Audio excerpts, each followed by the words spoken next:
Hello everybody and welcome to the Lotus Fire Showroom. My name is Pyrus Maniverse and we're live today with...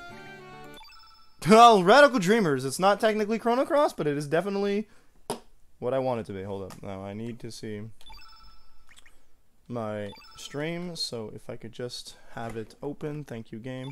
See, there's a trick here. My computer thinks that whenever you boot up a new game, it needs to go in the full screen mode and cancel out what I can see on the extended display. But if I pretend that I put it in Windows mode and then put it back, it forgets that. But anyway, we're playing Radical Dreamers. Now I would have booted it up earlier and fixed that if it hadn't been for the fact that it starts off like this, and I'm worried that that's just the beginning of the game. It all began with a notebook my mother handed me. She told me she found it while cleaning out the closet. Hey, that looks familiar. This old notebook covered with mold was a diary that belonged to my grandfather who passed away years ago. It contained his distant memories. Now, I don't know if... okay, no, never mind. So that's just the start. We are playing Radical Dreamers, the text-based adventure allegedly that exists in between Chrono Cross and Chrono Trigger. I felt since it's part of the Radical Dreamers edition, we might as well consider it to be part of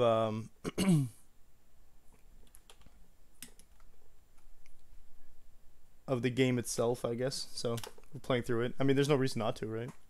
Space. There we go. I like that they actually have it as a PC game, so I can see the PC controls.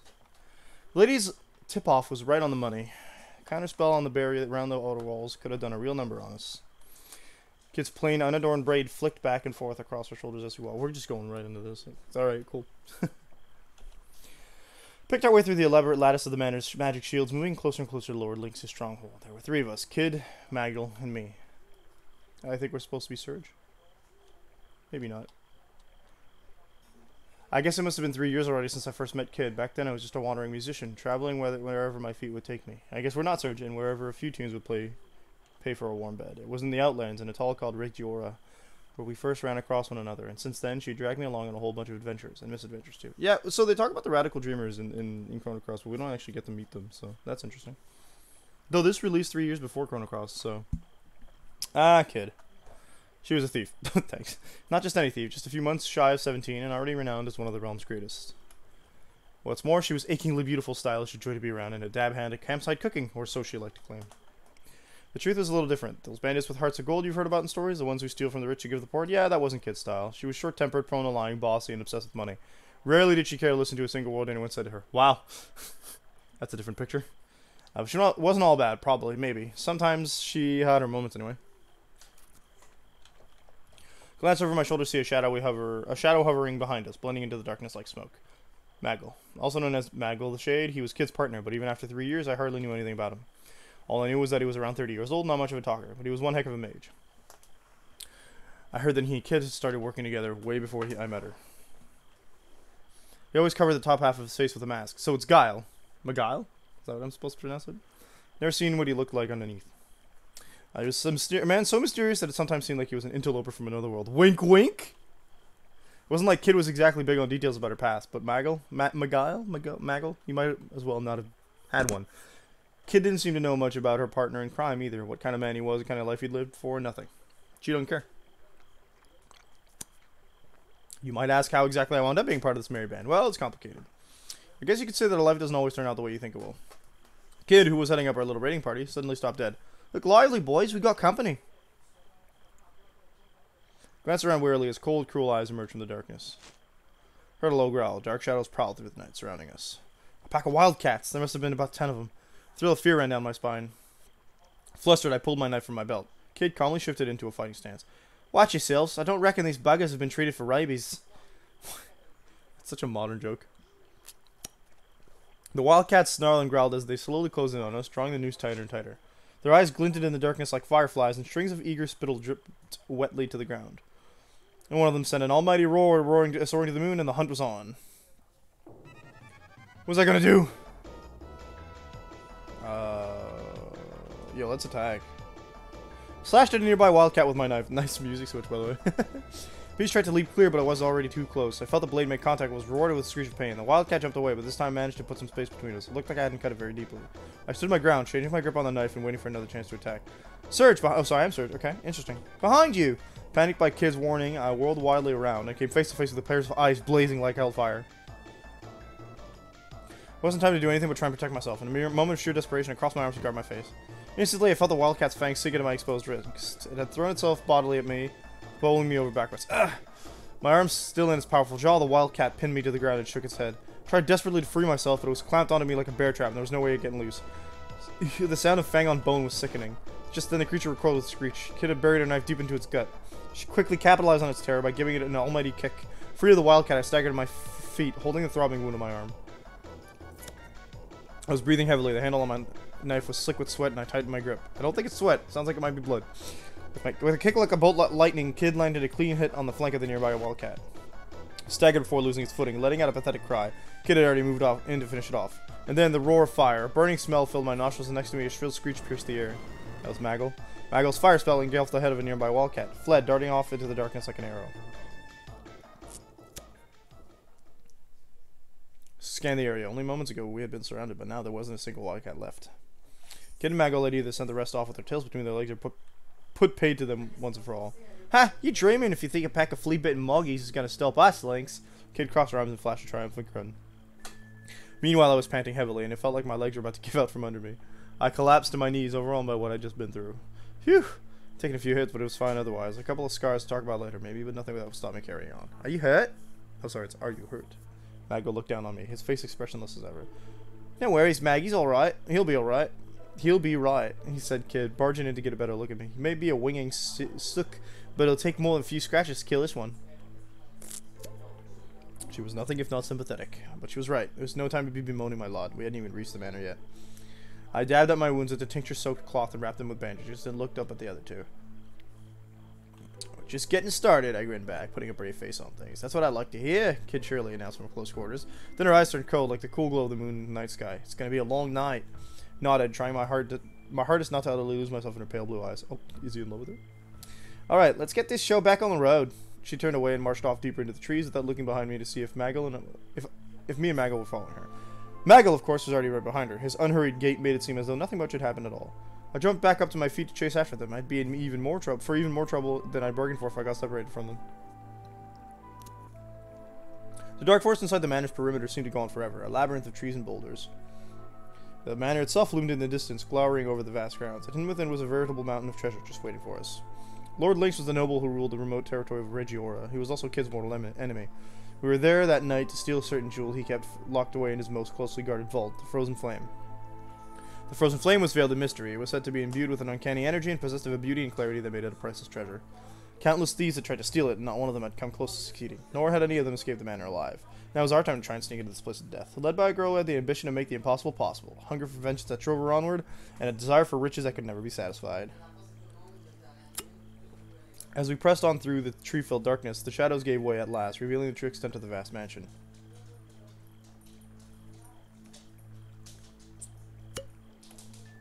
Boop. Nice moon. Heh, finally, say your prayers, Lynx, because we're coming for you. Keeping to the overgrowth in the shadows of the trees, we made our way around the manor walls in search of means of entry. Eventually, we came to a terrace overlooking the garden. Ah, this is familiar. There's no sign of any guards nearby. The only thing surrounding the manor was an uncanny stillness. This would lead us straight into the west wing. Just as well. We don't have any business in the rest of the manor tonight, said Maggle, gazing at the dark building towering over us in the night. Alright then, what are we waiting for? With that, Kid made to vault over the railing of the terrace. Stop! Remember what we're here for. Our main target is the vault and the Frozen Flame within it. We focus on that above else. Your vengeance is of secondary concern. Agreed? Glancing over her shoulder, Kid replied with a reluctant, Yeah, don't get your knickers in a twist. Wow. This is like an extreme version of the Kid we know. This is like the kid that, this is like the kid that wants the world to end. If we happen to run into him, I'm gonna knock that Drongo's block off, and neither you or anybody else is gonna stop me.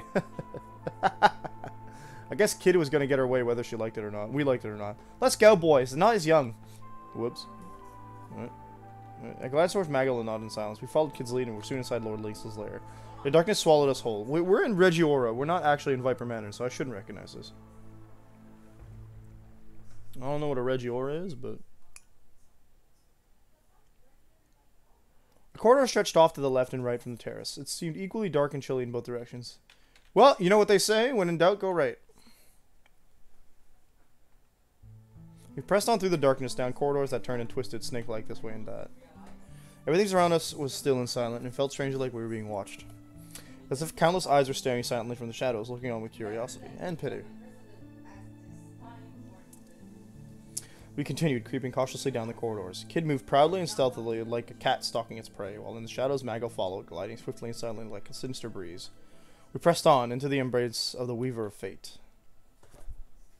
I mean, that's actually technically accurate, because of who my dude is, so. Pardon me. If Surge is the one that is the third, he's also a bard. That's interesting. Short way along the corridor running from the right-hand side of the terrace, we found an ancient-looking door right out of our side. Again, out on our right. Yeah. Kid pressed an ear against it, listening for any signs of life. Dead quiet. Don't reckon there's anybody in there. Open the door. In we go. Kid stilled her breath and reached for the handle. The door wasn't locked. It swung slowly open. Oh, I don't like that sound. What's this room supposed to be? Place is a dump. Kid had poked her head in through the door, taking a quick peek to see if there was anyone inside, and was disappointed by what she found. Whoa. The room was large and littered with peculiar-looking machinery and knickknacks, all of which were covered in dust, and had seemingly been dumped there haphazardly. Everything looked like it had been there rusting for a very long time. The end of the room was completely dark, and it was impossible to tell just how big it was, or even what the walls and floor looked like. It seemed the manor's inhabitants had turned the old clock tower into a makeshift storage space some time ago. Stepped warily inside. Okay, I thought it was going to be something bigger, but it's just a... Leave that alone. I looked over towards Mago and saw a kid trying to pull something from the shadows. It was a huge sword that appeared to be very old indeed. You don't need that old bludgeon, it'll only get in the way. As much of an antique as it is, it won't fetch much on the market in that condition. Yeah, I reckon it might, you know. There's plenty of collectors who just love old bits of junk. Well, some old bits of junks. Pouting, Kid left the sword where she stood. At least she put it down gently. It was then that we heard a voice from the shadows. And what exactly are you doing here? I just about jumped out of my skin. Who's there? Kid and Mago turned to face the voice, ready for a fight. I don't like that. A wizened crone emerged from the shadows. She was hunched over and wore a hood draped over her face. I could tell at a glance she wasn't just old. She was positively ancient. It's just some dottery old bag. What do you think you're doing? Sneaking up on us like that. Kid's shoulders relaxed as the tension left her body. I think a dottery old bag, as you call it, coming out of the shadows with bats surrounding her would scare me more than just anything else, actually. Mago, however, continued to give the woman a piercing stare. Oh, what an impish little thing you are. Here to visit a friend, perhaps? Not in the dead of night, I suspect. Crone narrowed her eyes. Let's get a closer look at you. Ah, yes, you must be here to get your revenge on Lynx. How did she... My heart jumped. She seemed to know exactly who we were. Oh, she's the... I think she's the fortune teller. We were in trouble. What if she sounded the alarm? We'd have to give up on the treasure and run for our lives. What were we going to do? Let's tell her she's right. What if we are? Kid narrowed her eyes right back at the crone. What's it to you if we had to get our revenge on old Lynxy boy? That's a way to spell that. You gonna do something about it? You never change, do you? Crone chuckled madly, her small frame shaking. Ah, the boldness of youth. Yes, that's the spirit. You what? Kid looked at the crone, completely confused. I was no less mystified. What the heck are you on about? Oh, it must have been 4 or 5 years ago. Yes, it was around that when an innocent young thief stole into the manor, looking to singe Lord thinks his whiskers. Could have been much older than 10, now that I think of it. Shocked, my gaze turned to Kid. I need to just double check something. I apologize. It's occurred to me that... Okay, good. No.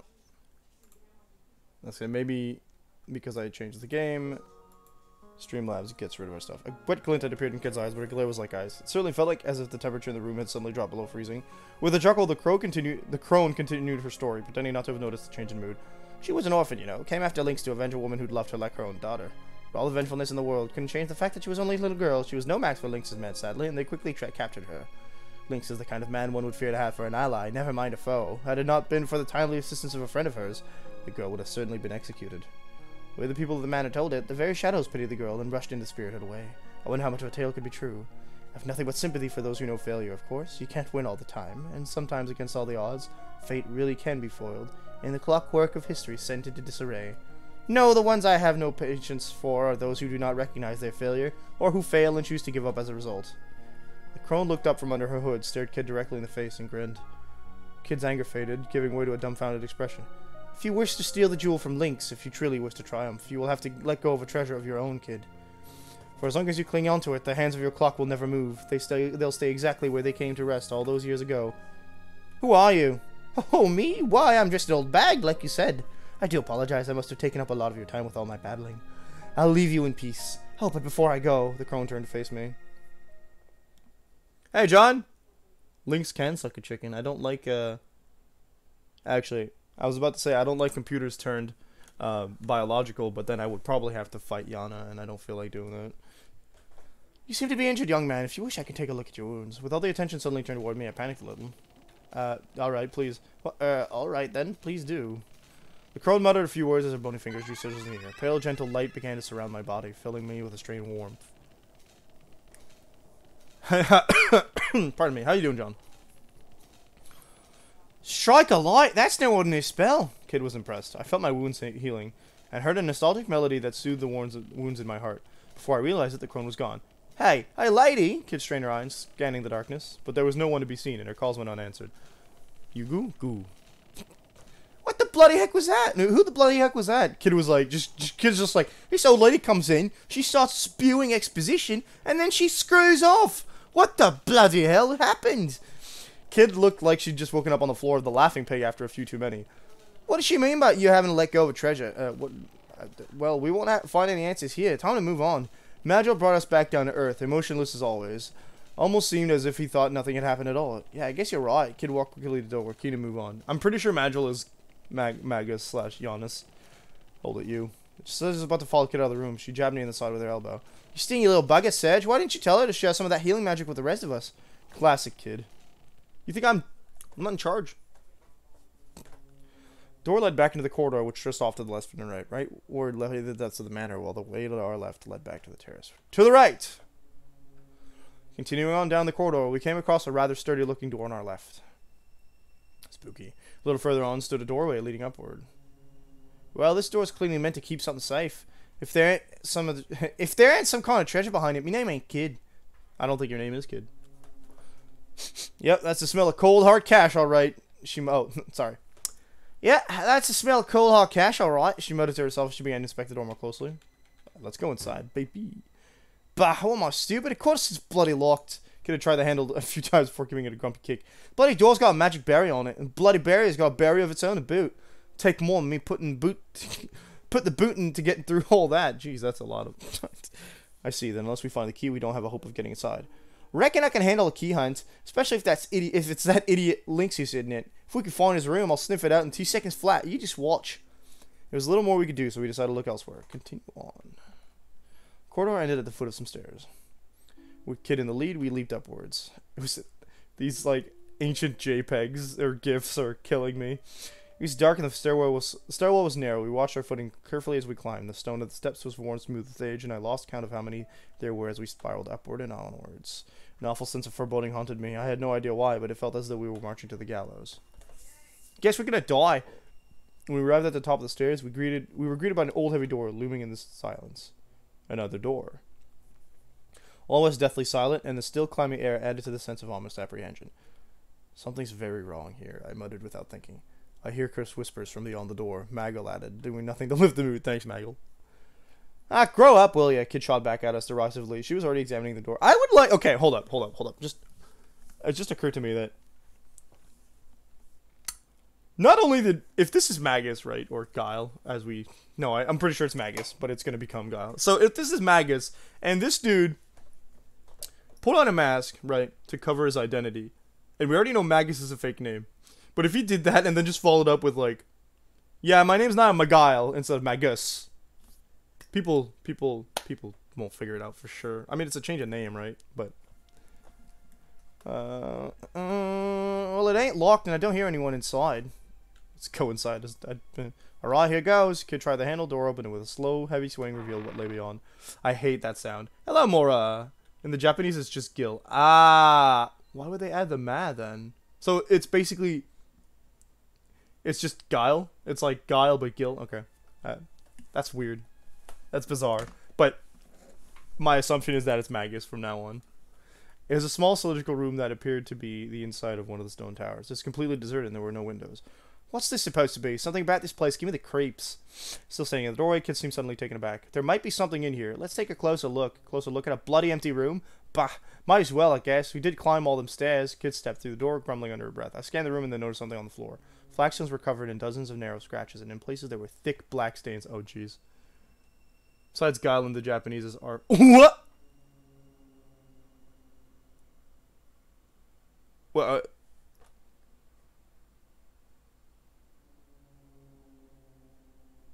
that's funny. It's funny because his description also resembles Guile, because they described him as someone with a mask and good at magic, which Guile, for whom it fits. But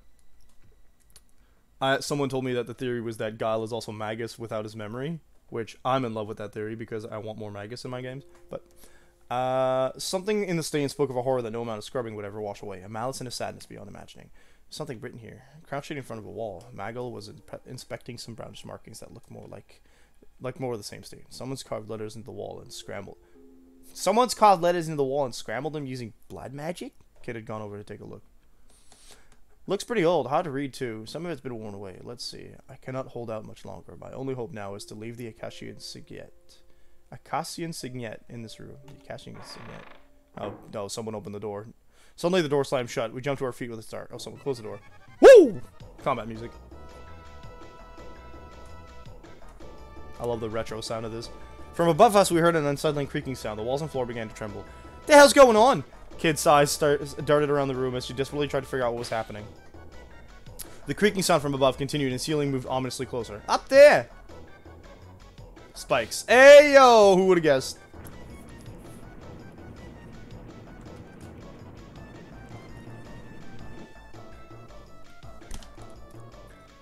We walked right into a bloody trap, Kid bit her lip. We gotta do something and fast. We don't have time to sit and think about this.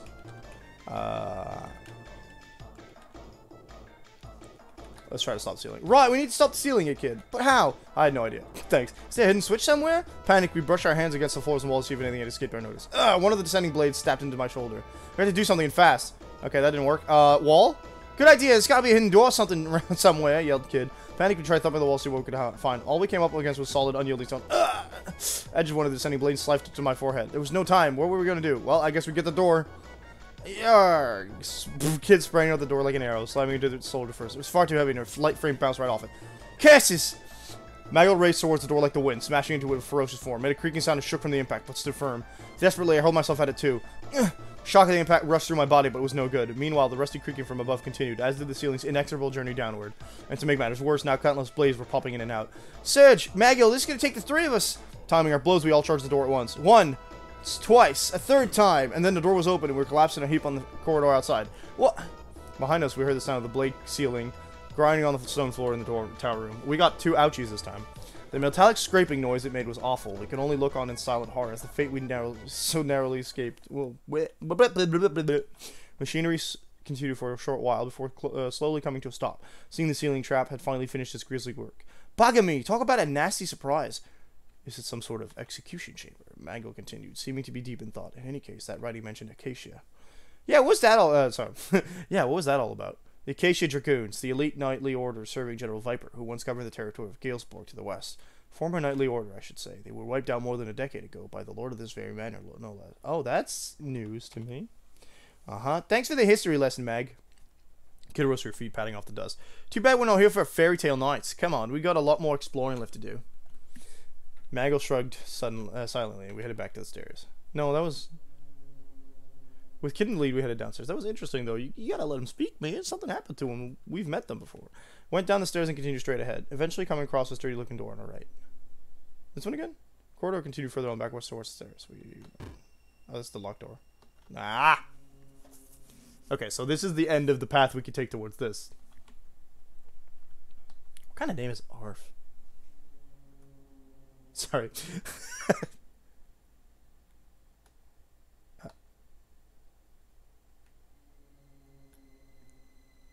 Is this... Hold up. Oh, no, this is the trap again. Ah, crud. I'm a fool. Can I fast forward this? No. Oh, no. I know where we are. Any little old ladies in here? No. No kindly old dears, you know more than letting on lurking in the shadows. Come on, come out. Wherever you are. Oi, lady! Show yourself! Silence spoke volume. It's a waste of time. Okay, cool. So I know where we are now. I've re-established my brainy stuff. Door led back into the corridor. Start off rightwards, depths, and left down the corridor. Terrace came into view. He kept following the corridor. Took the corridor leading from the left-handed side to the terrace, eventually arriving at the intersection with some stairs. Path to the right led down the stairs. The path to the left was a dark side passage. The main corridor continued straight onward. Path to the right, left. Well, we follow the wall. Headed down the side passage. The end of it came to an old, immaculately polished door. Oh, it's the same door. Went inside. Let's go. There's no traps in this game, right? Kid gently pushed the door ajar and peeked into the room. Next, I think I knew, she slipped inside. Maggle and I followed. Looks like a study. The room was lit by the moonlight coming through the long, slender windows, slanting down in pale beams through the darkness. It was pretty big for a study, with an immaculate antique desk dominating the center. Rows of bookshelves lined with thick, dusty old tomes. The wall to the rear of the rear of the room was decorated with paintings, and shelves of vases and painted plates stood before it. They all seemed to be curios from foreign lands. Checked the desk.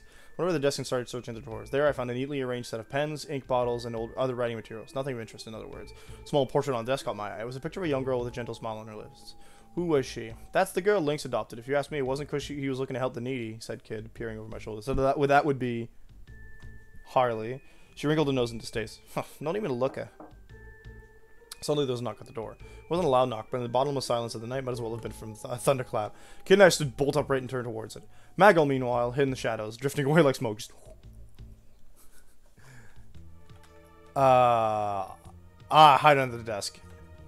You what? There's no time. I shoved Kid under the desk and darted under it with you. Oof, it was more cramped than I thought it would be. I packed myself in as best as I could, but Kid and I found ourselves in an awkward tangle of legs and arms. Slowly the door opened. Flickering candlelight spread from the doorway with a warm glow. A shadowy figure appeared at the threshold. I tried to pack myself in the space under the desk just a little tighter and stilled my breath. Looked down for a moment. My heart skipped a beat. Kid's lips were right there. That's so out of place. Okay. For a moment, everything else seemed to drift away. The pink bow of her mouth was so soft, so perfectly formed. Suddenly, my heart was beating loud. So loud I thought my chest would burst. Tore my eyes away and squeezed them tightly shut. It seemed that whoever it was didn't mean to come in. They simply stood there. Strange. I thought I heard something. But the Lord of the Manor is away, of course. Why would there be anyone else in here? I have to get over my nerves. Everything was fine until we heard the news that Poor was on the move. The figure quietly closed the door, plunging the room back into darkness. The voice trailed off to a whisper. We remained motionless, keeping our ears pricked for any sign of unwelcome return. All we heard were footsteps moving away. As I stayed hidden, listening for trouble, a thought began to cross my mind. Kid, sure to smell nice. Oh, I said, you're gonna move your butt. Or what? She whispered into my ear, her breath tickling as she could. Sorry. I rushed to my feet in a panic, smacking my head right into the top of the desk. Ow. Cradling my head in my hands, I crawled out from underneath. Ugh, that stings. Kid followed right after and stood up, looking down on the floor. Not your most heroic moment. You alright? Yeah, I'll live. She took a look around the room. No sign of that dirtbag Lynx. Lucky for him, she snorted. So Poor's made its move. Maggle emerged from the shadows, contemplating the news we'd overheard. Kid, if the rumors are true, we might well be about to find ourselves in a very difficult situation. This seemed to be her thinking, too. Poor was a powerful nation that ruled the southern continent. So we have our politically inclined history buff character, who's just the brain, I guess. We got Kid, who's the leader, and then who are we? We just... whatever. I had heard it was a prosperous land whose recent and sudden development had pushed it far ahead of its neighbors, which made me wonder, what would its inhabitants want here out in the sticks? Couldn't be after the Frozen Flame too, could you? Could they? They never mentioned that in the original game, so I wouldn't think so, but... as valuable as it might be, a jewel is just a jewel in the grand scheme of things. I couldn't imagine it being an item of national interest. I mean, ultimately, it was just a pretty rock, right? With eyes. Let them do what they want. If everyone's busy playing soldiers, they won't be bothering us. Come on, we got things to do. She headed for the door. We left the room and made our way back down the side passage. With two other things to check, and we just got yeeted out. Okay. Rattle. Kid stopped us. There's something there. Listen carefully. Figure appeared in the darkness on the other side of the corridor. It's a skeleton! We readied ourselves for a fight. Attack, bro. Come on, then! I leaped at the skeleton. The last shot with a sword. Blood dripped from my face. The tip of the blade had scratched my cheek. Ugh! I jumped back in panic. Hope you brought your own trousers. Your brown trousers. Nice Deadpool joke 30 years ahead of time. Squared off against the skeleton. It threw the sword it was carrying to the ground and took a step forward. It's twisted its body into a strange pose. Wait, is that doing what I think it is? Proceeded to contort itself further, adopting a shape that could only be described as highly suggestive. For a moment, no one knew quite how to respond. What the bloody hell? What should we... Wait, Kid, look at Mag. Seemed completely bewitched. There was no way he'd be of any use to us in this state. Maggle, pull yourself together. I tried my hardest to get through to him, but he just carried on staring into space with a vacant look in his eye. What the heck is wrong with him? What kind of weirdo gets his head turned by a bloody skeleton, muttered Kid, turning back to face our foe. Well, can't be helped. It's only a bag of bones. We can handle this. She lunged towards the creature. Skeleton brought down a sword, but Kim nimbly dodged with a side step to the left, then took advantage of her momentum to kick it right into the side. Well, the spine close to the waist anyway. Nice. Crunch! The bone shattered, separating the skeleton into two halves. You did it! Piece of cake. The skeleton wasn't quite done yet, though. Supporting its upper body with its left hand, it quickly picked itself up. Then, with its right hand, it flung its sword at me. What was I going to do? Dodge. Dodge by reflex, but I picked the wrong direction. Ah, come on. The hilt of the sword bashed into the side of my head like a hammer. Ah! I doubled over with pain. Take this! Rushed down the skeleton, shattered its skull with an almighty kick. It keeps kicking. Doesn't you have weapons? Bones of its upper body fell to the floor with a clatter, and finally the creature lay still. Our goal is just to survive as long as the kid can kill things. You alright, Serge? Yeah, I think so. That's that dealt with now. Kid turned her attention back to Magdal. Can't believe this Drongo, though.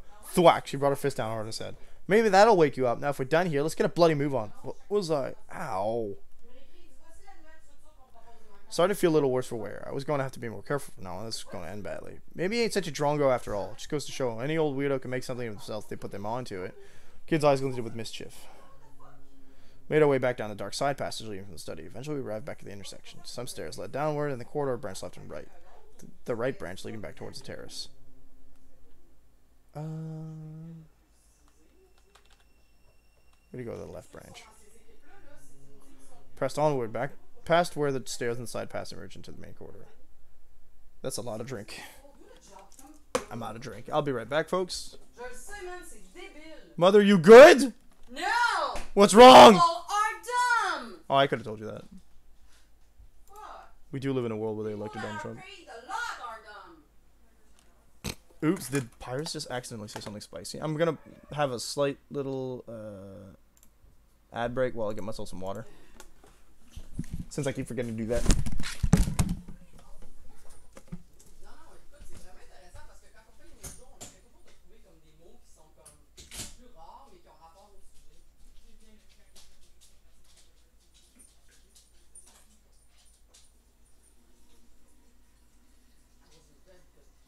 Everybody used it, and I think it's one of the reasons is because I said at the beginning that's going to be hard to use. You already did your Toastmaster thing? Is that what that today? Non, c'est ça. Ça, c'était lui. Je pense que Cass ça veut embarquer dans les Toastmasters. Ah, j'ai eu le prix en passant. J'ai eu les prix. I don't understand why. I don't understand why Toastmaster is a thing. I mean, it's not that hard to make toast. Okay, but like, you don't understand what kind of toast we're making, dude. You mean the toast with the wine cups? There's like designs and shit, and it's all party. You look at it, Oh, you wouldn't it's even know it was artisanal toast. toast. Oh!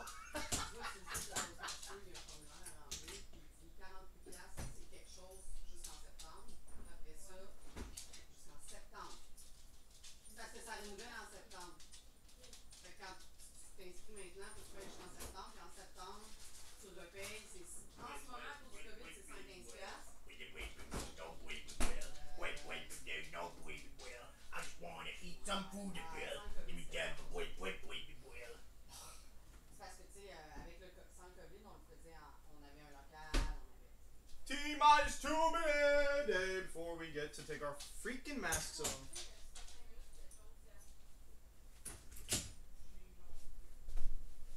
Wait a minute! I found my consciousness in the fifth dimension. But I'm here right now. Wow, wow, wow, wow. Lurk is fine, thank you, Morale. We will now ignore your existence. No, I'm sorry, that's not what I meant. Oh man, why can't I see my screen anymore? Game, please. I'm begging you.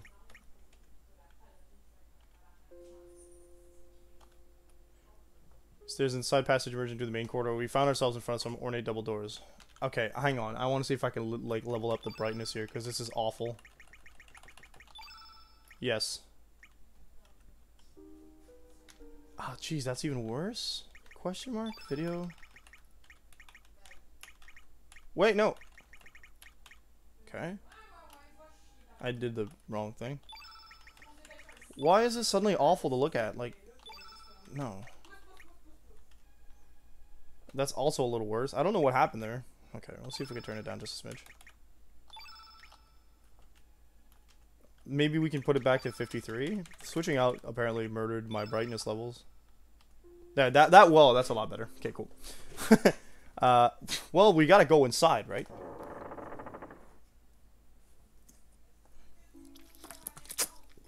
Kid gently pushed the heavy doors open and peek inside. Doesn't look like anyone's in here. Seemed to be the main hall of the manor. There's a massive table, beautiful decorations on the walls, and thick columns decorated with sculptures of birds and beasts. I have to take 2 more steps. Hold up. Scree indeed, John. Scree indeed. Fixed to the walls in the back towered a tremendous pipe organ like a burnished black mountain. Dozens of candles provided a dim flickering light, sending the corners of the rooms dancing in and out of shadow. Several enormous portraits glowered down from high on the wall. Were those members of Lynx's family? Does Lynx get a family? Is Lynx still a cat man?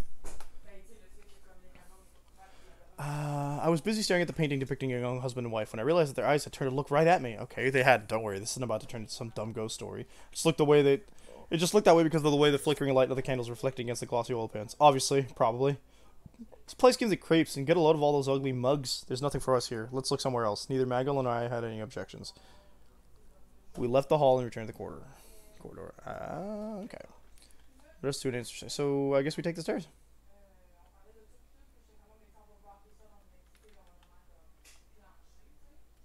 Slowly crept down the staircase, descending deeper into blackness as wet. At the bottom, the path split. The way to the left continued to an atrium that resembled a sort of plaza, while the path to the right was a winding passageway that trailed off into the darkness. Right, to the atrium, I guess.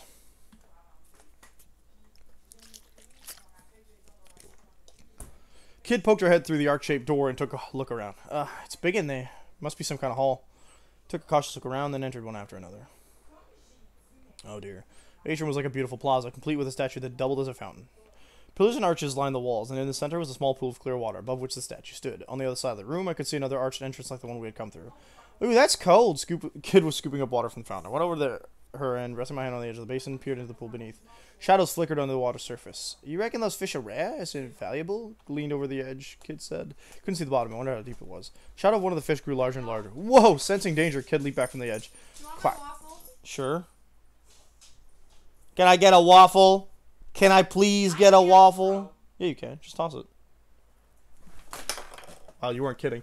I was very serious. You didn't believe me. This thing about being like, not just do it. A fish leaped out from the water and snapped at her, its jaws bristling with razor-sharp teeth. Its mouth closed shut on the air where she'd been only moments before, and with a splash, the fish darted back into the water. Kid is actually invincible. Pteranodons! Deadly carnivorous fish with razor-sharp teeth and powerful jaws that could snap a monster's horn in half. That's an odd specific thing. Staring in horror, I watched as dark shadows began to gather in what little of the pool I could make out. Pteranodons must have detected prey. Soon the room was filled with the sound of splashing and snapping as the fish teemed at the water surface. Bloody hell! Even Kid was uneasy. She took another step back. How many pteranodons were in the pool? The thought of what would happen if they all leapt clear in the water and attacked at once crossed my mind. A bead of cold sweat rolled down my forehead. Suddenly, the water coming down from the statue turned crimson and shot out in a powerful jet that nearly touched the ceiling. Kid jumped back again. I just stood in shock, watching the torrent of water erupting from the statue. Scarlet waters continued to gush out from the fountain. The pool grew redder and redder and started to overflow. We looked on and entranced. But the spell was soon broken when we realized the water was starting to flow faster and faster over the rim of the basin. Pteranodons began to jump and snap at the water surface with bloodthirsty glee.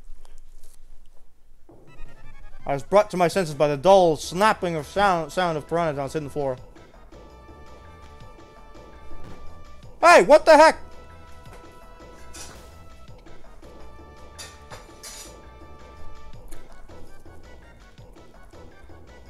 What, you want to try and pick this little off one by one? Don't be bloody idiots. Surge, you want to die here? Well, I stood there, my mouth agape, a pteranodon sank its teeth in my foot. Jolt of pain surged up my leg, making me jump. What was I gonna do?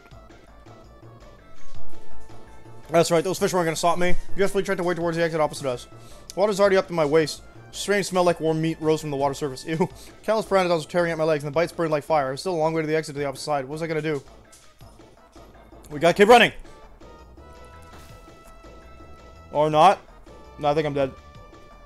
Yeah. Oh no! And for my eyes warm and hungry pteranodons, I'm dead. Kid's screams grew more and more distant as my consciousness plummeted into bottomless darkness. And that was how I died. Nice.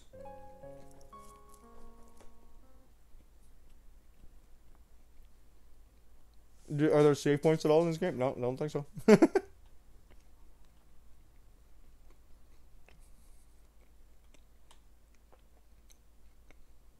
Right, there's no save, so just hope for the best, I guess. Alright, so what if we just... I wonder if we can, I don't know if we can speed it up. With F.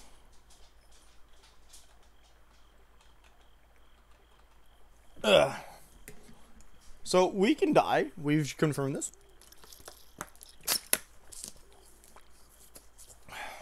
Now we know what not to do.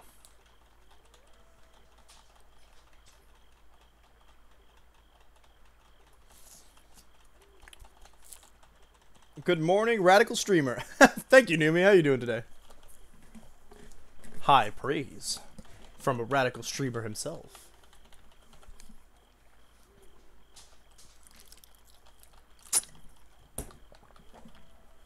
Alright, alright. We got kitties. So we don't defend because the kitty will bite us.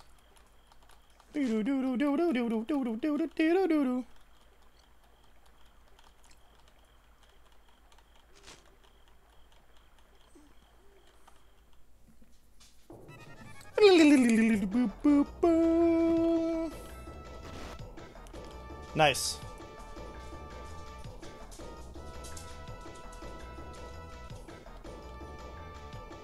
Wildcat was coming right at me, twisted my body to avoid the attack, acting on shield rest. Tried to recite spell, only vaguely remembered. Failed the contract. Ah, curses. Wildcat hurls, twisted my shoulder. Ay, ay, ay. Legs would cooperate. Heard a low growl coming from behind my head. Even hair on my... Shut my eyes and prepare for the worst. Oh, dear. Ah, thank you, Maggle.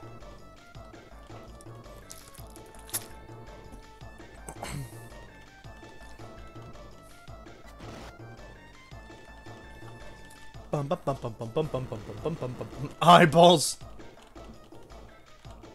So he took one hit. There has to be a way to, like, make this text go faster, you think, huh? No.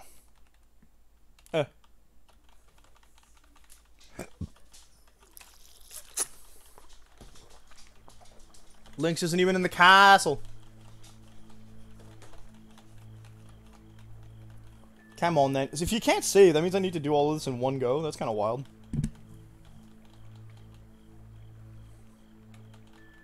Sorry, I'm out. Just leaves. That's it. Game's over.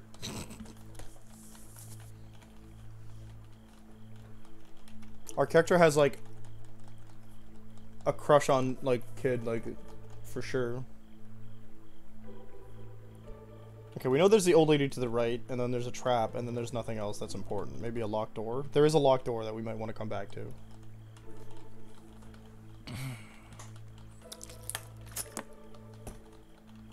There was the study where we got nothing out of it.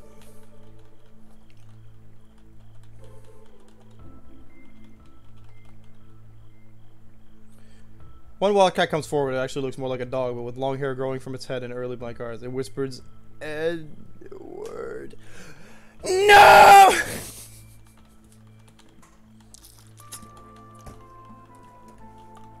John, don't make me go into the Discord server and nickname you something like, this guy's a Shao Tucker stan. The most cursed of... The only meme known from Full Metal Alchemist. We're never gonna... We as a society are never gonna evolve past the fear that that word now strikes into us. I think that kid might be a little, that is slander and I will retaliate.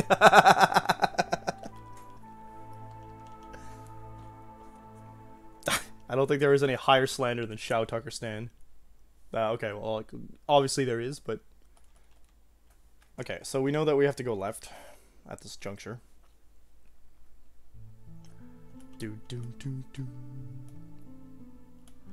Bum bum bum bum bum bum bum bum bum bum bum bum bum. Countless eyes are staring silently from the shadows, looking on with curiosity and pity. We continue creeping cautiously down the corridor. Yeah, I already read that part. That's nothing new. into the embrace of the Weaver of Fate. You could say say a father was an okay guy, and you would still be a better human. Father was an oof. Nothing behind us or in front of us. Where could it be? And then it was just the wall began moving. A rectangular section opened up and swung around, revealing two enormous goblins clinging to the back. It was like something from one of those stories about assassins sneaking around in old castles. Wait, what? This is new. You goblins! Screamed Kid. They definitely look like goblins to me. Maybe a touch on the large side. There are four in total. The two in front of us and the two that appear behind us, cutting off our path to escape. Maggle rushed forward towards the two behind us. Meanwhile, Kid leapt at the two in front, holding her knife in both hands. I drew my knife and rushed to Kid's side. Crash! The spiked ball of a goblin's morning star smashed to the ground, crushing the stone flooring. Kid nimbly leapt up into the air, evading the attack and landing on the goblin's exposed hand. Shao Tucker stands where Mago supporters 100%. There's no way you could be a good person and stand Shao Tucker. She swung upward towards the goblin's head, plunging her knife into its left eye. Then she flipped backwards and stood ready for the next attack. That was Kid's style. Float like a butterfly, sting like a bee. Oh wow, I didn't know Kid was Muhammad Ali. Next goblin charged in, swinging its morning star. I tried to copy. I jumped back. We're jumping back. Jumped back to keep my distance. For a minute, I thought about copying Kid's trick, but I didn't have the confidence to pull it off. It's better off keeping an eye on my enemy and doing things my way. Though I did wish I could fight like her. Goblin pulled the iron bar out of the floor and came at me, swinging overhead. Alright, let's do that. Deflecting the goblin's diving strike upwards to the ceiling and aimed an almighty blow at the face with my foot. My momentum broke and I turned full circle in the air and landed perfectly back on my feet, immediately moving in to thrust my dagger deep into his chest. Shunk! The blade sank deep up to the hill. What the hell? Leapt backward, trying to put some space between us. Sensing danger, I jumped back. The goblin's hand grabbed easily at the where I'd been standing. Had I been a moment later, it would have caught me. I was dealing with a monstrously persistent foe. But having spent the last of his strength, the goblin lost his balance, collapsed to the floor, but succumbed to its wound. Nice. I don't know what it could have done. I like that we're like, Maga supporters suck. Followed up by stream elements going like, intolerance. I'm sorry. I had a line before saying that intolerance of intolerance is tolerated, but realized then that everything was quiet and the fighting had ended. It must have been the last goblin. Maggle just took on two goblins, no problem. He's just like, fire, fire, fire, fire. Phew, taking a few knocks, but I was alright. I did not take a few knocks, actually. A scrape of two wouldn't stop me. Maybe it's such a drongo after all. Anyway, we already had that. Yeah, okay. So we didn't actually have that encounter last time. Now we go down the stairs.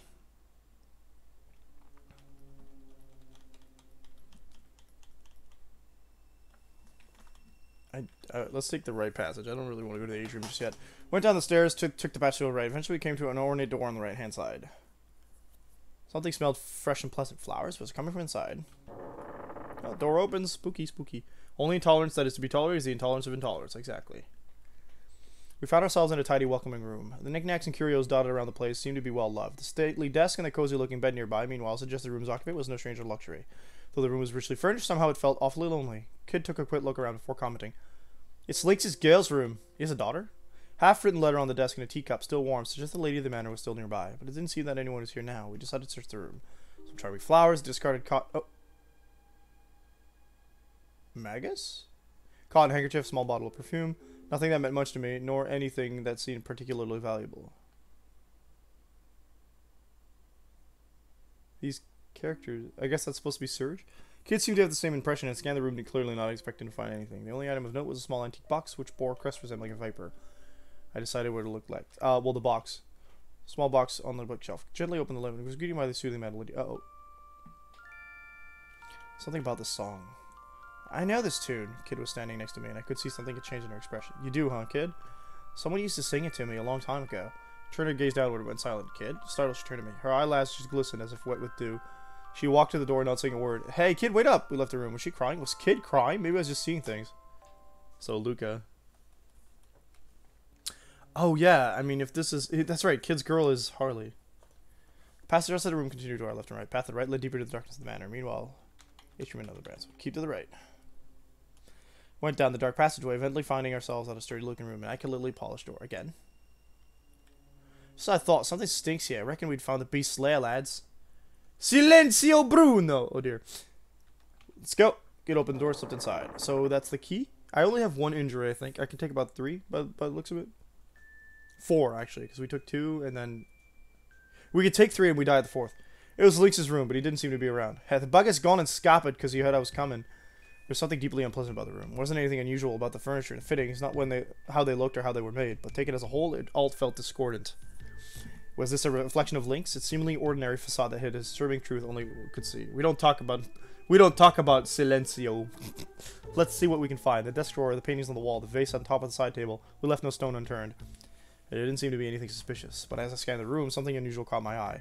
There's a pedestal in one corner with a significant-looking scarlet cloth drawn over it.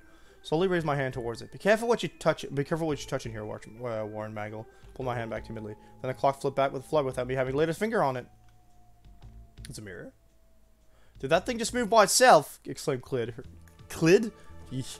Kid, her eyes wide open with surprise. Gripped by curiosity, we moved in to see what it had been hiding. It was a large antique mirror of an elaborately decorated style I'd seen before. It wasn't the kind of thing that would normally seem out of place in an old manor like this, and yet... Wait, something ain't right, said Kid. Meanwhile, I was captivated by the gaze of the statue of Venus reflected in the mirror. It's a weeping angel. We're out of here. Suddenly, the eyes of the statue shone with light. Oh, it's talking. What is your desire? It spoke with a voice that was crystal clear yet smoky and husky. I see. I think J.K. Rowling might have played Chrono Cross's Le Trésor Interdit. Seems rather possible, but... The mirror, it's speaking? Ah, a whispering mirror, muttered Maggle, as if he'd seen them 1,000 times before. What's one of those? Kid gave Maggle a quizzical glance. A magical mirror in which a spirit dwells. The spirit can freely move between its own and other mirrors, and will share its wisdom with those who ask.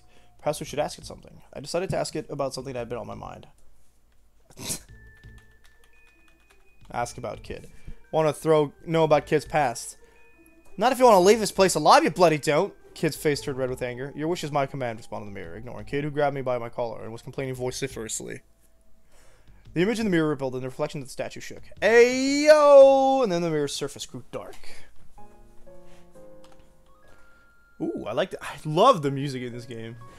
The blackness gave way to a scene in Regiora. Shadowy figures appeared one by one. There was a young woman surrounded by several children. They were all dirty, their clothes ragged and worn, but they all laughed as they played together.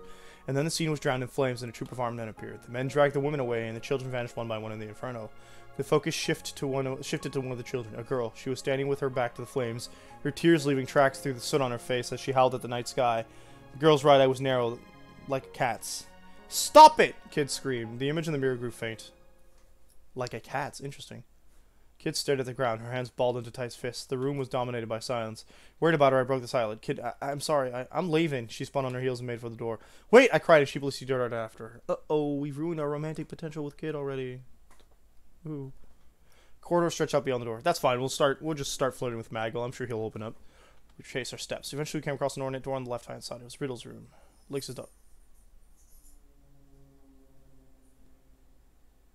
What? Riddle? I wonder if I can look for other things in here. That's not... It's not Riddle's room. Find ourselves in a tidy welcome room. Okay, fine. It's Riddle. I thought Riddle was Harley, but no, Riddle is Riddle. But where's Viper? Is Link's Viper? Through the room was richly furnished. Yeah.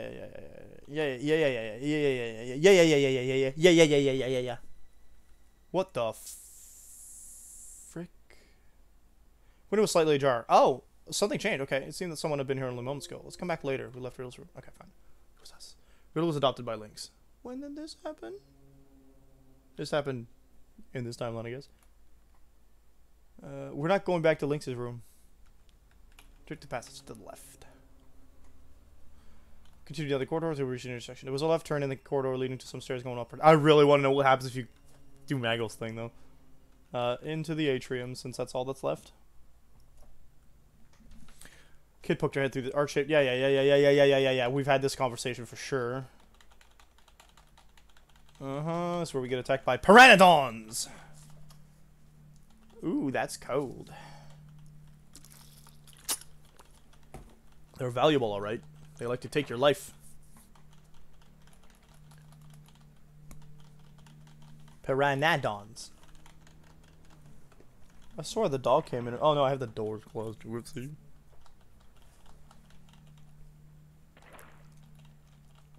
Like, obviously, not everything matches up to the Chrono Cross timeline we're aware of at the point, I don't think, because we're certain we've already met Kid.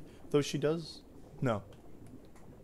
Yeah. Scarlet waters that smell like meat. Yummy, yummy.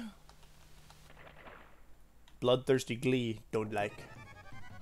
Alright, out we go.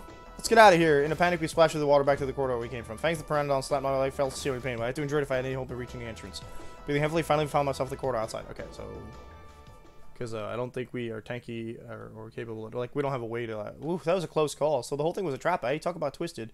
Link's even more of a sick bastard than I thought. I was about to say he wouldn't have to be if he didn't have it to guard against people like her breaking into his home, but I thought better of it.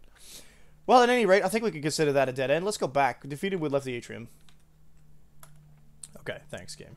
Something caused Kid to stop in her tracks. Hello? Hello? What do we have here? She pointed to the side of the entranceway to the hall. Found myself face to face with a sculpture of an old man's face, with a truly phenomenal beard. Sculpture's eyes seemed to gleam with life, for a piece of marble seemed almost too realistic.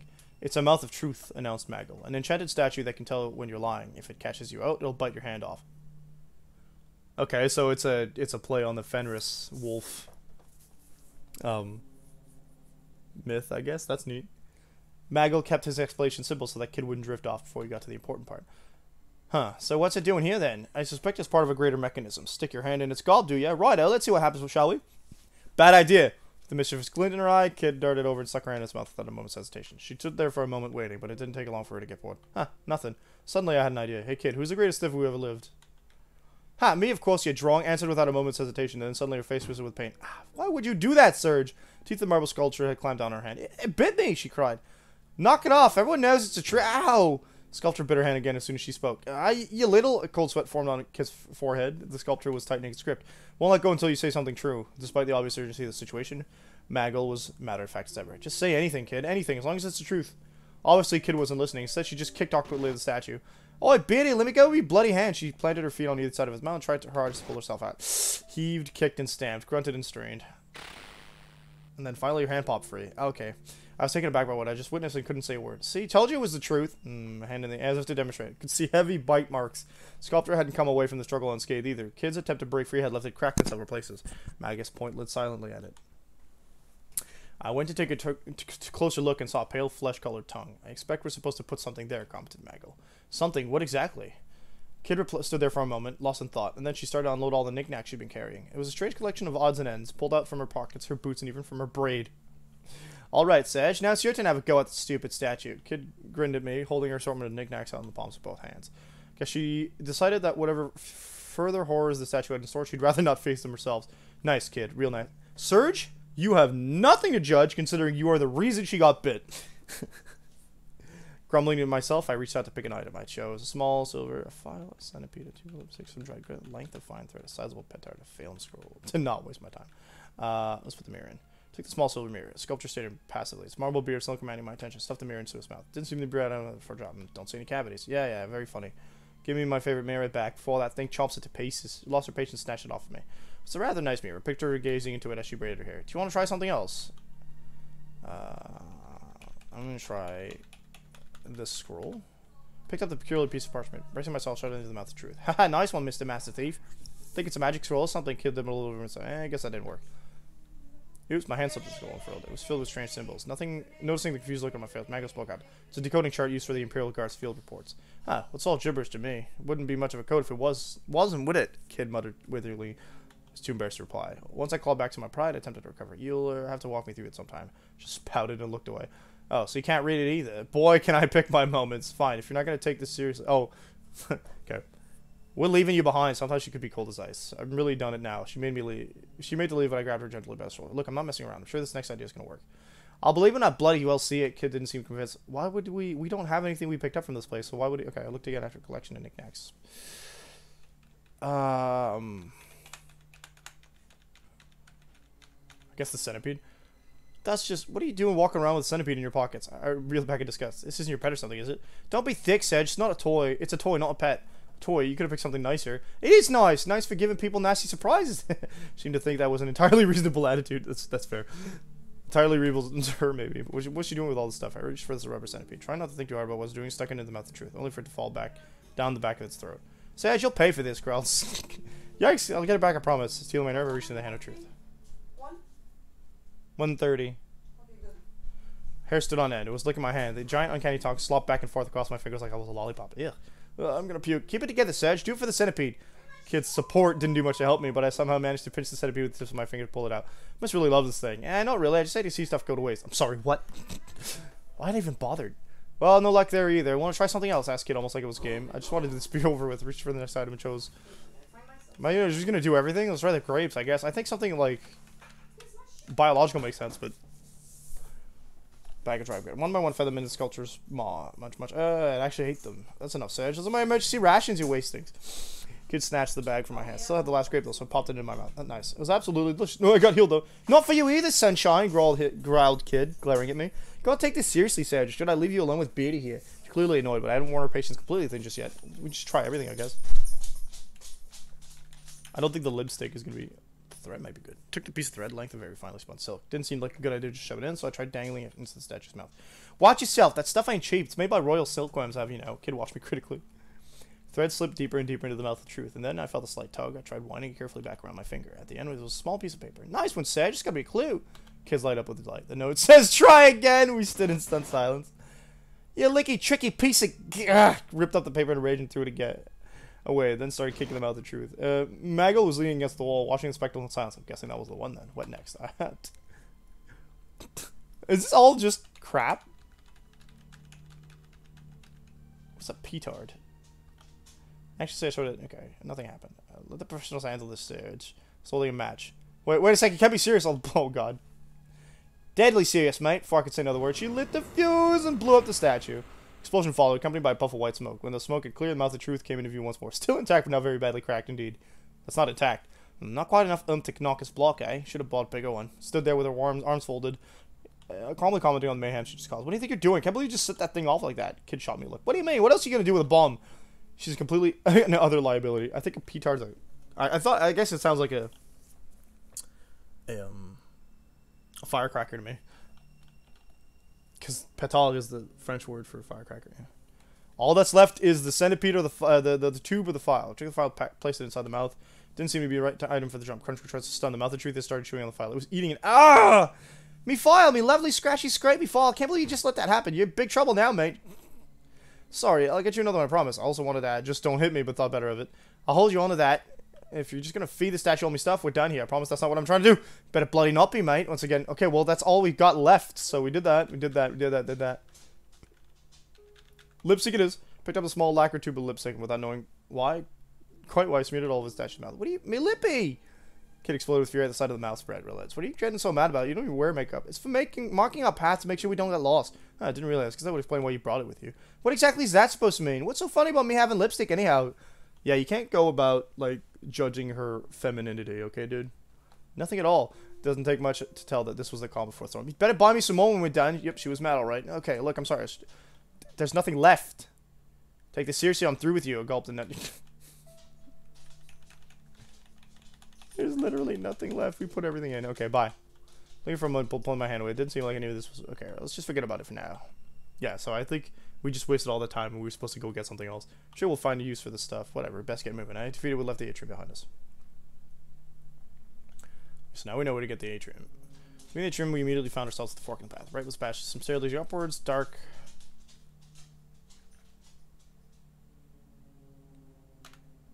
Is that all Lynx's room? Yeah. Passage the stairway was short. Start climbing. Top we found another intersection. Taking the corridor to the right would lead us to a dead end with a large door, while the way to the left led to the terrace. Huh. Side passage. Thick haze, and then it took form like someone blowing smoke into a person-shaped bottle. It was a robe and a ragged shroud, and sunken eyes glinted mercilessly.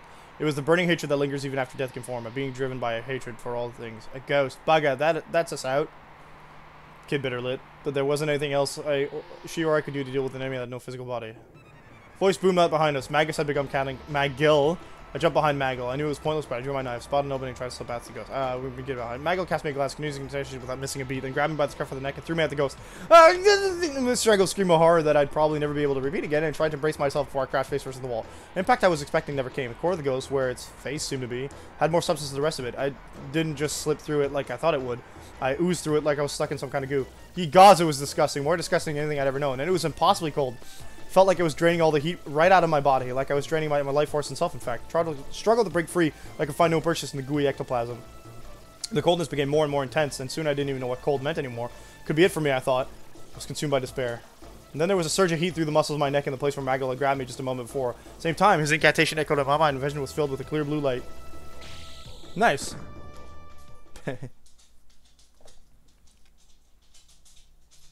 Sedge. Oi, Sedge, you still with us, mate? Someone's slapping me around the face. Someone seemed to be enjoying him innocently. Kid, stop it, curse you! I leapt to my feet, wide awake again in an instant. Mag, did you really have to use me like that? When dealing with foes who attack the mind, it is simplest to lure them in with bait, then use their intended prey's consciousness as a conduit in order to make an assault from the astral plane. A direct magical attack would have meant a lengthy battle. A far less elegant solution, he replied, without a trace of guilt. Alright, let's get moving. Kid gave the order to continue, seemingly completely oblivious to my brush with death. No, we lived. We're good. I was doing great. I felt like nothing could stop me. Well, that was another fine bloody mess. What did we ever bring you for, Sedge? Kid's cold stare pierced through me like a javelin made of ice. We headed down the side passage. At the end of it, we came to an old, immaculately polished door. This is the study.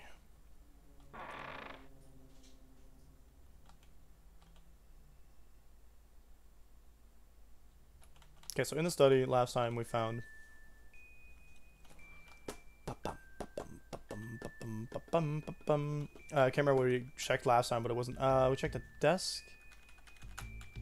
We found confirmation that... No. I walked over to a bookshelf and examined the spines of the neatly arranged volumes. Titles I could make out consisted of ancient-seeming words that I had no way of interpreting. Most of the bookshelves seemed to be written in exotic foreign scripts. Pulled out the closest one, and holding the weighty tome with both hands, opened it, not looking for anything in particular. Strange symbols like the likes of which I'd never seen before crawled and danced across me as if they were alive. What was this? I squinted, looked sideways, tried bringing the page close to my face, but I just couldn't seem to make the words sit still enough to make them out. I turned to another page on the off chance it'd be something useful. All I found was a chaotic dance of the same old symbol. Looking at them made my head hurt. Hey, what do you think this is? Kid came over to my side and peered at the book. That's right there is what happens when you put a cipher spell on something. Ain't gonna make a bloody word with that in place. Too bad, eh? Kid looked up and, you probably don't want to know what's in there anyway. They all look like pretty nasty spell books to me. Wouldn't be surprised a whole lot of them will curse, which means you probably want to be pretty careful. Never know what might come flying out. The moment the words came out of her mouth, heard dark whispers and what sounded like a distant screech coming from inside the one I was holding. Slammed it shut and shoved it back into this place on the shelf. Maggle, meanwhile, was looking thoroughly at another bookshelf. He reached out from the leather bound tool. Could this be... What you found, Mag? Anything familiar? Kid looked over, curiosity peaked. An ancient grimoire known as the Book of the Dead. Who would have thought I would find it here? He stared intently at the decaying old cover. My curiosity would get better as me, despite Kid's early warning. Let's take a look inside. Could be interesting. He seemed to hesitate for a moment, before nodding silently and carefully turning to the first page. Could have sworn I heard a clunk followed by the sound of whirling cogs. Wheels of fate had been set in motion. What a statement. Looked at the page Maggle had opened the book to. It was bare. Hold up. Is the whole thing blank? Kid sounded almost disappointed. Maggle turned to another page and another. Each was as empty as the last. Pfft, talk about a letdown. What do you say we fill it with a few choice words of our own, boys?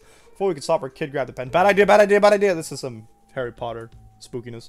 It's gonna answer us.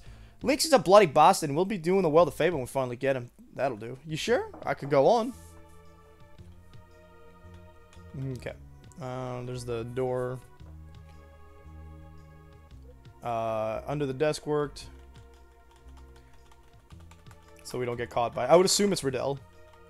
No, they called it the Master. It's one of the servants.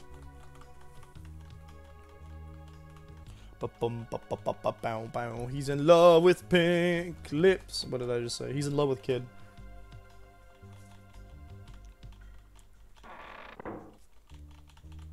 Now we know about Poor. Bum bum. Bum bum bum. Bum bum bum. Bum bum bum. Bum bum bum. Bum bum bum. Bum bum bum. Bum bum bum. Bum bum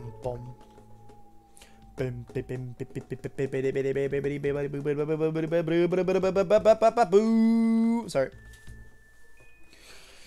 Yeah. War, blah, blah, blah. Leaving this place.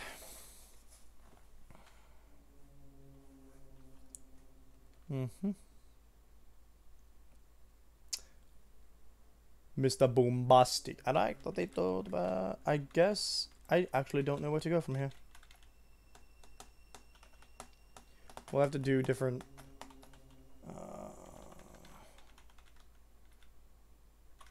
we'll have to continue trying to do different outcomes for certain areas, I guess.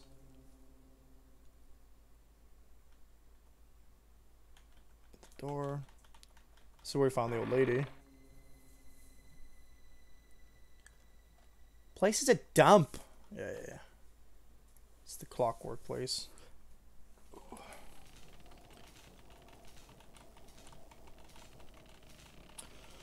This is where they hide their old ladies.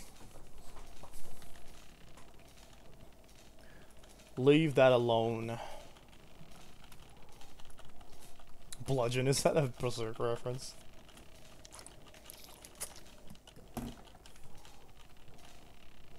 It's the old lady. She's got bat friends. Just a dottery old bag. What an impish little thing you are. Let's get a closer look. Ah, yes. You must be here for your revenge. Yeah. Yeah, we can let this work. So she's like, who cares? You gotta do something about it. You what? I love that. They put an emphasis more on, yeah, so they put a bigger emphasis on her accent in actual Chrono Cross than in Le Trésor Interdit, which is interesting to me. What I am surprised by, however, is that this game came out 3 years before Chrono Cross. I mentioned it earlier, but it's interesting to me because that means that they were developing Chrono Cross, very likely that they were developing Chrono Cross, but it's not likely that anyone would have played Chrono Cross first, so it is possible that some of the ideas that they had here were scrapped in Chrono Cross. For example, if I go here and I look at, I'm pretty sure Chrono Cross released in 99. When did Chrono Trigger release? 95. So this is a year after Chrono Trigger, my bad. And 3 years before Chrono Cross. Bum, bum, bum.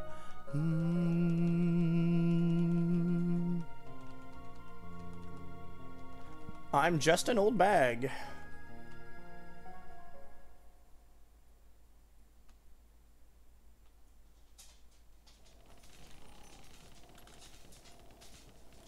I'll take the healing.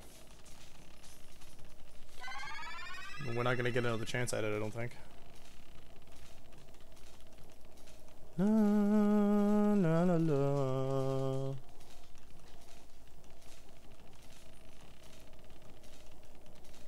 Thanks, Magus.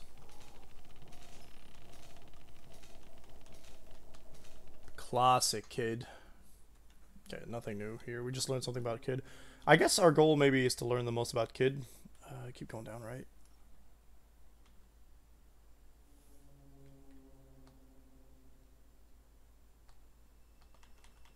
Right, so we probably want to go find the door, get the indication that we need to go to Lynx's room, go all the way back.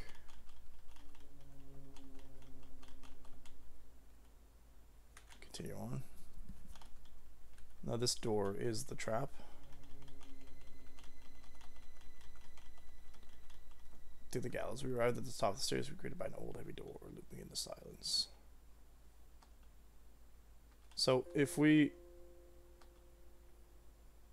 Right, they'll mention the Acacia Dragoons here, so that's kind of interesting and important. Let's go inside, and then we're just gonna... We know how to get out fast, so at least that.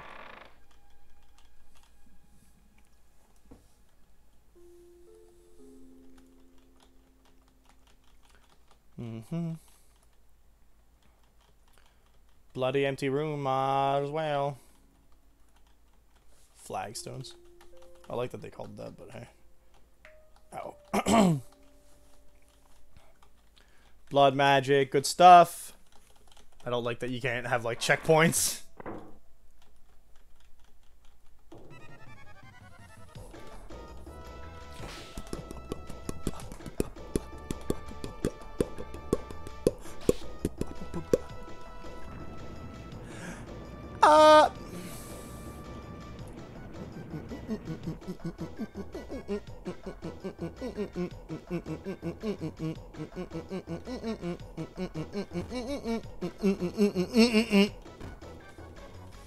All three of us at once.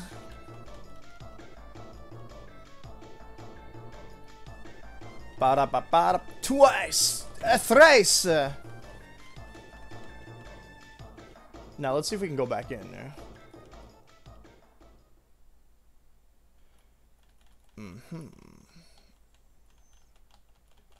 Execution Chamber, Acacia Dragoons. Yep. So we just learned that Lynx murdered all the Acacians, I guess. Whatever. Maybe not all of them, but I'd say too many. No, go back. I want to see if we can...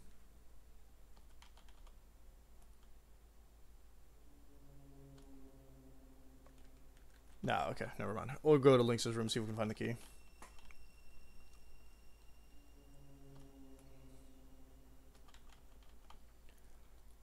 Follow the corridor.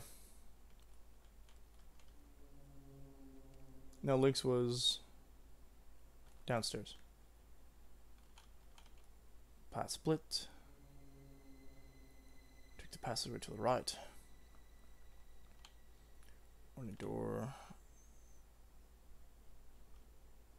Continue on our way. Lynx's room. Went inside. Go open the door, slipped inside. There we go. Right, so she's excited about this. I don't know what we're going to find this time inside. There's the cursed... Oh yeah, I knew he wouldn't be here. We looked for signs and keys of the wall. Maybe she can help. Thrusting your chin towards the mirror. I gently pulled the soft cloth and mirror into the glass. It's dark like the surface of a lake at night. Hi, how you doing? What do you want? What is your desire? Where's the key? I asked it about kids' measurements. No. You know where the key to the vault is. The mirror's reflection rippled and changed to reveal a room with numerous bookshelves. Deep sonorous voice spoke. You will find the key in the place I have revealed, the study. It is inside a book with a purple cover in the furthest bookshelf from the door. That's not too bad. Appears the spirit has left for another mirror, commented Maggle. To the study then. As I made to leave the room, a low voice rumbled through the air, stopping me dead in my tracks. Beware, he knows. Was it the voice of the mirror again? What did it mean? Hurry up, or we're leaving you behind, Sedge, called Kid from outside. Flustered, I rushed after her. Uh-oh! He is probably Lynx. The corridor stretched out beyond the door. Traced our steps. Eventually we came across an ornate door on the left-hand side of Riddle's room. No. Keep going. Don't. Corridor also continues straight on towards the, like a plaza-like atrium. Upstairs. Top found another intersection. Just a dead end with a large door. All the way to the left led to the terrace. Corridor to the right would lead us to a dead end with a large door. There we go. Side passage to the study. There we go. In we go. Wow.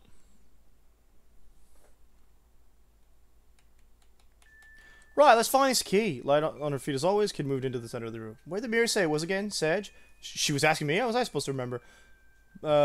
Purple cover in the near bookcase. Oh. I think it was supposed to be one... No, I didn't say green! I said... Crap.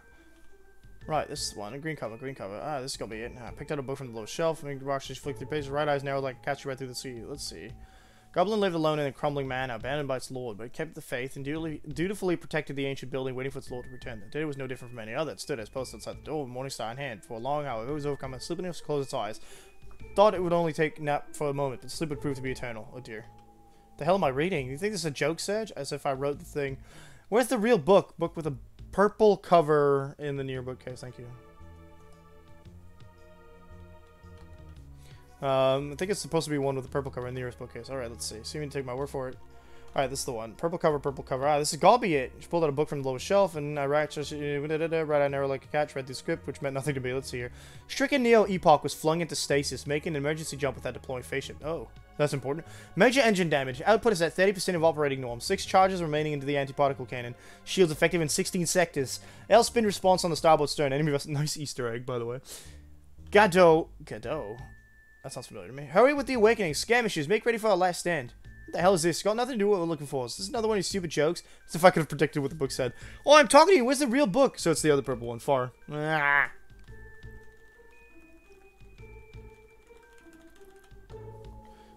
Purple one and the purple for this book. Alright, let's see. Seeming to take my word for it. Kid make for a case. Right, this is the one. Purple cover. This gotta be it. Pulled out a book from the bottom shelf. Maggle and I watched as she opened it. Pages were hollowed out. Inside it was an old key decorated with strange symbols. Nailed it. Nice one, Sedge. Thanks. She forgot about the other two. Gal Gadot? Well, I had a T. An H, I think. But Kid snatched the key from inside the book. Right. Time to finally get a look at this treasure. Chrono Trigger. Gadot. I think Gadot is the robot you fight at the beginning of the game. I type in Chrono Trigger Gadot and it gives me a Monster Hunter Stories picture. Nice. Having got what we came for, we left the study. Kato. Kato. Made our way back down the stage. Really, we arrived back in the intersection. Downward crash. Yeah, so there are random encounters in this game. To the terrace. Keep following the corridor.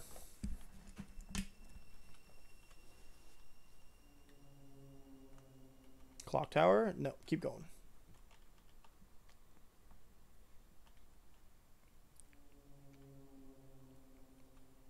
This door is clearly meant to keep with the yeah. Cold hard cash. Should do it. Slip the key we'd found into the lock. Lines of magical light flashed across the surface of the door and vanished as various magical barriers were dispelled. Whoa! Kato's a save world. Iron Bull gives you a free month. Oh god. Nice. Up, down, left, right, blue, red, green. Every color under the sun, and then all was quiet, and the good darkness of the manor returned. Right, we're in. Red, blue, green are the only, yeah. With a creak, the heavy door gently swung open. As soon as I was inside, I gave a gasp. Whoa! We've hit the mother lode! This is a trap. Out of the darkness loomed a veritable mountain of gold, silver, priceless works of art, and exquisite trinkets. Kid looked as if she were on the verge of drooling at the sight of it all. What thief wouldn't have been? After all, this was the kind of hoard that few people would ever come across in their lifetime. The smallest fraction of the vast mound of riches would have been even the most careless spendthrift set for life. Our goal is the frozen flame. Ignore the rest. Maggle spoke with an icy dedication to our mission. He had not even batted an eyelid at the sight that greeted him. Us. Yeah, I know. She was disappointed, of course, but she soon set about scanning the room for the object of her hunt. Wait, is that it? Look at the pedestal over there. Turn to see what Kid was pointing at.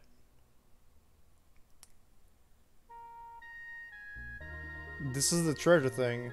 There it was, a small yet perfectly formed jewel that gave off a pale red light. A jewel that looked like a flickering fire suspended in time. It looks different from the one we've seen, but this is older, so who knows. The frozen flame! Silently, Maggle walked towards the pedestal. I called out, "Wait, we have to be careful." You're right, this is Lynx we're dealing with after all. It may very well be trapped. We should be on our guard. We need to be quick about this. Fine, have it your way. Maggle examined the pedestal for a short while and paused. We were wise to be cautious. Placing his left hand on the base of the pedestal, he muttered an incantation, drawing quick sigils in the air with his right hand. Some glyphs appeared on its smooth surface, and for a moment blazed brightly. There, now we can proceed. Maggle calmly reached out and grabbed hold of the red jewel. Dun da da da! Serge and his friends obtained the frozen flame. Phew! Managed to get what we came for without anything horrible happening to us. He just jinxed us. I didn't. He did it. Breathed a sigh of relief and turned again to Maggle, staring silently at the jewel in his hands. Maggle, we did it. Let's get out. Before I could finish, the frozen flame crumbled to dust. The flame was a fake. Lynx must be keeping the real one somewhere else. Somewhere safe. What? Suddenly a siren rang out. The room was flooded with light, and metal bars slammed down in front of the door. Turned with a gasp to see Kid frozen, an ornate crown in her hands, and a wide-eyed look of awkward shock in her face. Dun da da da! Kid and friends obtained a golden crown, too. You're kidding me, right? You had to go in... You complete bonehead! I let rid a stream of choice insults. In my head, that is. Metallic parrots in the four corners of the room suddenly came to life, flapping their wings and screeching. What? Thieves! Thieves! We're in trouble. These things are going nowhere, said Maggle, inspecting the bars covering the door. Although looking at him, you wouldn't have thought there was anything wrong. Which way? Which way? The parrots! The parrots! To the vault! To the vault! We heard voices in the distance. The manor guards were coming. Kid dived behind a pile of gold. Find somewhere to hide. In panic, I looked around the room. There was a large chest sitting wide open next to a pillar. Rushed to empty it out, and then plunged it head first and closed the gate. I didn't have a choice, so I guess that's what we're doing. Captain! There's no sign of anyone in there. No sign. Strange, peculiar. No one has ever escaped before. None have ever fled the mousetrap's clutches. None. Gently pushed up the lid of the chest and peeked through the gap. There were 5 goblins wearing suits of armor, unlocking the gate and about to make their way inside. One of the goblins looked around the room, jerking his neck as he peered in the shadows. Captain, what if it actually was a mouse this time? Chief was grumbling about the mouses the other day, Captain. A mouse? A rodent? A rat? Would a tiny thing like that have really sprung the trap? Replied a stocky, plump-looking goblin who must have been the captain. Didn't seem convinced. That was when I heard a strange but oddly familiar sound from a corner of the room. Squeak, squeak! It was coming from where Kid was hiding. Startled, the troop of goblins stopped and looked at each other. For a moment, none of them spoke. Eventually, the goblin captain rubbed his chin through his jaws and offered his thoughts. Mice? Mice, guys. It's mice, please. Mouses. I'm sure Chief was complaining about cats. Meow, meow. That voice again. Again, silence. The goblins looked only at each other. Funny you should say that, Captain. The way I heard it wasn't mouse as a cat. It was a heckran. An awkward silence followed. In my mind's eye, I could see Kid racking her brains to work out what a heckran is. Smell a rat, by which I mean a thief. Following the captain's lead, the guards reached for their weapons. And then... Heck! Heck, heck, heck! Heck, heck, heck! Heck, heck, heck! Ran, han, heck, ran. Listen, it really is a heck ran by heck. That proves it. The goblin guards grinned and nodded to each other. Cheeky little devil, surprised me there. Let's get out of here, boys. Goblins filed out of the vault. I breathed a sigh of relief. Then they came charging back in again with a mighty roar. There's no such thing as a heck rans. What, you sneaky little buggers? Roared Kid, leaping up from behind the pile of gold coins. You want to talk, thief? Brandishing their weapons menacingly, the goblins moved slowly forwards, forcing Kid to a corner. What else did she think was going to happen? Quickly eased opened the lid of the coffer and slipped out. Can't leave you anywhere, can I? I muttered to myself. I knew Kid could handle herself, but I didn't fancy her odds against a whole troop of Heliar and goblins. For a moment, I wasn't sure what to do, but then I made up my mind. Save Kid. Right, I had to save Kid. There's no way I was going to abandon a friend in need, even if it meant facing off against a group of 5 goblin guards. Find a way out on top, I hope. Well, we already beat 4 earlier, so drew the knife from my belt and leapt into the middle of the room. Hey, snot for brains! Over here. Goblins all turned to look at me at the same time. 10 beady, cruel little eyes, all staring daggers at me. Fool, in a hurry to die, are we? Gulped and wondered if making a run for it might have been a better plan of action after all.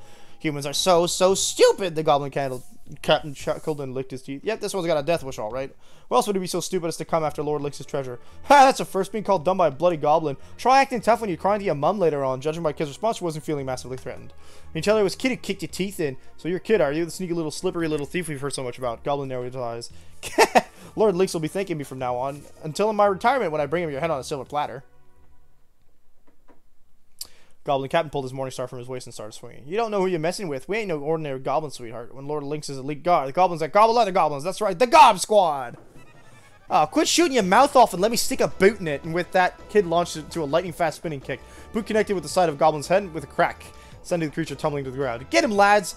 The boy looks scrawny. Start with him. What? Sorry, wrong character. Goblin Captain spun the heavy metal ball of his morning star in the air. Glorious Gob Strike! Aye, aye! The goblins charged across the room in response to their captain's command. Gob Strike incoming. A goblin rushed towards me, swinging his weapon overhead. We're gonna dodge. So he dodged the attack. Well, I tried to at least. The morning star slammed into my shoulder with sickening rather than agony. At the same time, trying not to lose sight of where the next blow might be coming from. Yeah, that's the spirit. Scrawling bag. I ain't done with you yet. Another goblins hesitated for just a moment, and we run through by a spear of pure lightning conjured up by Magdal. The goblin let out a blood-curdling howl as electricity coursed through their body. Clutched awkwardly at his chest where it had been struck, face contorted with agony and horror. Magdal's cape floated, and his piercing eyes stared coldly at his victim. None who defy me shall escape my wrath. Another goblin flew down from overhead. Bombs away! With a growl that sent its morning star swinging from above. Counterattack. I was better off attacking trying for a clumsy dog. Tackle the head and goblin, and bounce helplessly off its enormous rock. Oh, jeez. Oof! Shock of the impact jolted through my body. Gob Strike incoming. I'm gonna try and parry because dodging didn't work. I just about managed to push my enemy's attack aside and tried to strike back. Luffy Goblin knocked away my attack with a flick of his brawny arm, so I'd be crashing to the ground. What? Maggle conjured up a black wind, which surged forth like a shearing tempest. How does a human know it spelled like that? Who are you? Goblin was quickly silenced as a rushing wind tore through it and collapsed to the floor with a final shriek. Maggle looked down at his victim, his affection unchanged. That's 2 out of 4 dead. Another goblin flew down from overhead. Bombs away. Okay. Roll, I guess. Rolled across the door. Morningstar crashed with flagstones and sparks flying. Close shave. Made good my escape by rolling further, clumsily putting some distance between myself and my attacker. Gob Strike incoming. I guess dodging is supposed to work. Switchly, the Morningstar brushed past my cheek. Ah, okay. So it's a probability thing, I guess. Don't know how, but I managed to escape unscathed. Lost my balance, though. Fell clumsily to the floor. Maggle conjured up a black wind. Okay, so we just have to survive long enough for Maggle to kill them. Another goblin flew down from overhead. Yeah, I guess we're gonna do roll. Oh, it wasn't fast enough. The arm ball crashed. Oh, let out house force. Okay, never felt such raw pain in my entire life. Rolled around the floor. Dance for me, boy. Let me hear you sing. Shadow goblins towered over me like a black mountain. Die, brat! Slip curled around his fangs of leer and greed. Raised his weapon over his head. Oh, no, you don't. You have to get through me first. Kid lashed out with a lightning fast kick. There's more where that came from. Please have mercy. Striking goblin collapsed to the floor. His eyes wide with fear. This isn't a game, Sarge. Watch yourself with you. It is a game. Long live Lord Lynx. Glory to the Gob Squad. With these final words, the goblin collapsed. That was the last of them. We made it. Yikes. Piece of cake, said Kid, putting a brave face on things as she wiped sweat from her brow with her arm. Then she stopped and looked at me. Surge, what were you thinking, you great drongo? Getting the goblins to come after you like that. Really didn't have to, you know. Still, thanks. Can't say I wasn't happy to see your crazy butt jump in like that. She was actually smiling at me. Kid's smile kindled a light inside me, and with a peculiar warmth that came in ripples. Then Maggle stepped in. Save the chatter for later. We can't waste any more time here. Frozen Flame must be somewhere else in the manor. Alright, mate. Thanks for stating the obvious. It's not my bloody fault. Lynx has to make things so bloody difficult for everyone. Kid spun on her heel and made a sulky about face the door. Suddenly, her attention returned to the pile of defeated goblins. A bunch of drongos said that Lynx is elite god, right? They got some nice loot on them. With that, she started unceremoniously rummaging through the fallen captain's pockets. She was like a hyena sifting for scraps. Hello, hello, what's this? She found an old metal plate. It resembled an open hand. It was covered in ruins. Oh, got it. Nice, cool. Reckon this might open some other magic door somewhere. Well, we never know when it might come in handy either way. Fine as keep. His plate vanished in the kid's pockets. It looks like there's nothing else worth taking. Unless you count pocket lint and bits of strings. Josephine looked around the room. You know, it's a real shame to leave the rest of all this loot just sitting here unloved. I suppose we can come back for it whenever. Kid turned to face us and flashed a grin. Alright, lads, get a move on. Ain't gonna be dark forever. And shaped plate is our only clue for now, muttered. Okay. With that, we left the key. Okay, so I know where we're going now. We have to go to the truth cruncher. So we go to the terrace, we go back down. I'm like so beat up. I would like to heal, but I don't think that's an option anytime soon. So continue on.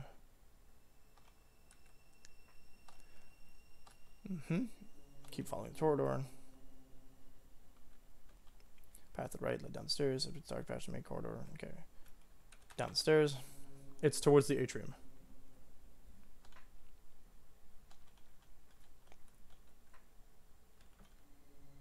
Gotta be kidding me, glaring at me. Are you telling me to swim through a bloody lake of pteranodons? Yeah, count me out, mate. How am I supposed to charm me victims with big chunks bitten out of me?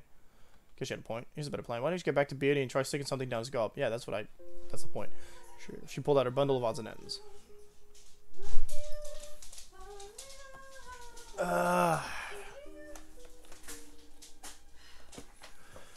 Do I have to? I asked no to the answers. Yeah. We should probably just, well, could only get a minute's response. I ran over for a moment before I finally refer the plate. Took the ancient plate metal plate we found. After taking another look at the ruins, there was no closer to figuring out what they might mean. Here goes nothing. I stuck the plate into the mouth of Truth's marble jaw. As soon as I did, its eyes rolled upward and the wall gave a slight shudder. A low rumbling sound came from the sculptor's mouth. This, indeed, is the ultimate truth of the universe. Did you hear something? Yeah. Watched the mouth of truth in confusion. Its great marble tongue lolled out, almost like a snake. Crawled around the plate, seizing it and pulling it deep inside. What's going on? Panic, I looked at Maggle for answers. Seems this ineffable truth of the universe has left even the mouth of truth tongue-tied. Maggle answered in his usual deadpan manner. I think he might even have been trying to make a joke. Hang on, so that plate thingy revealed the truth of the universe, and you went and crammed it down Beatty's gullet? You realize how much we could have sold that for? Kicked the floor in frustration and snapped her fingers. Then drains on all sides of the room suddenly opened wide. Red water formed eddies as it sank away. Helpless, the pteranodons were washed away with the current. Soon, only trickles of water were left, slowly dripping away. Well, that's a stroke of luck, ain't it? Guess we won't be sleeping with the fishes tonight, Green Kid looking at the empty pool. We crossed the drained room, making for the exit on the other side, and pressed on. Nice. Next bit. Went through the atrium and continued down the corridor before finding ourselves at the fork in the road. Corridor stretched out to the left and right. We go right. Continued down the dark, dank corridor until some stairs leading downward finally came into view. Guess we go down.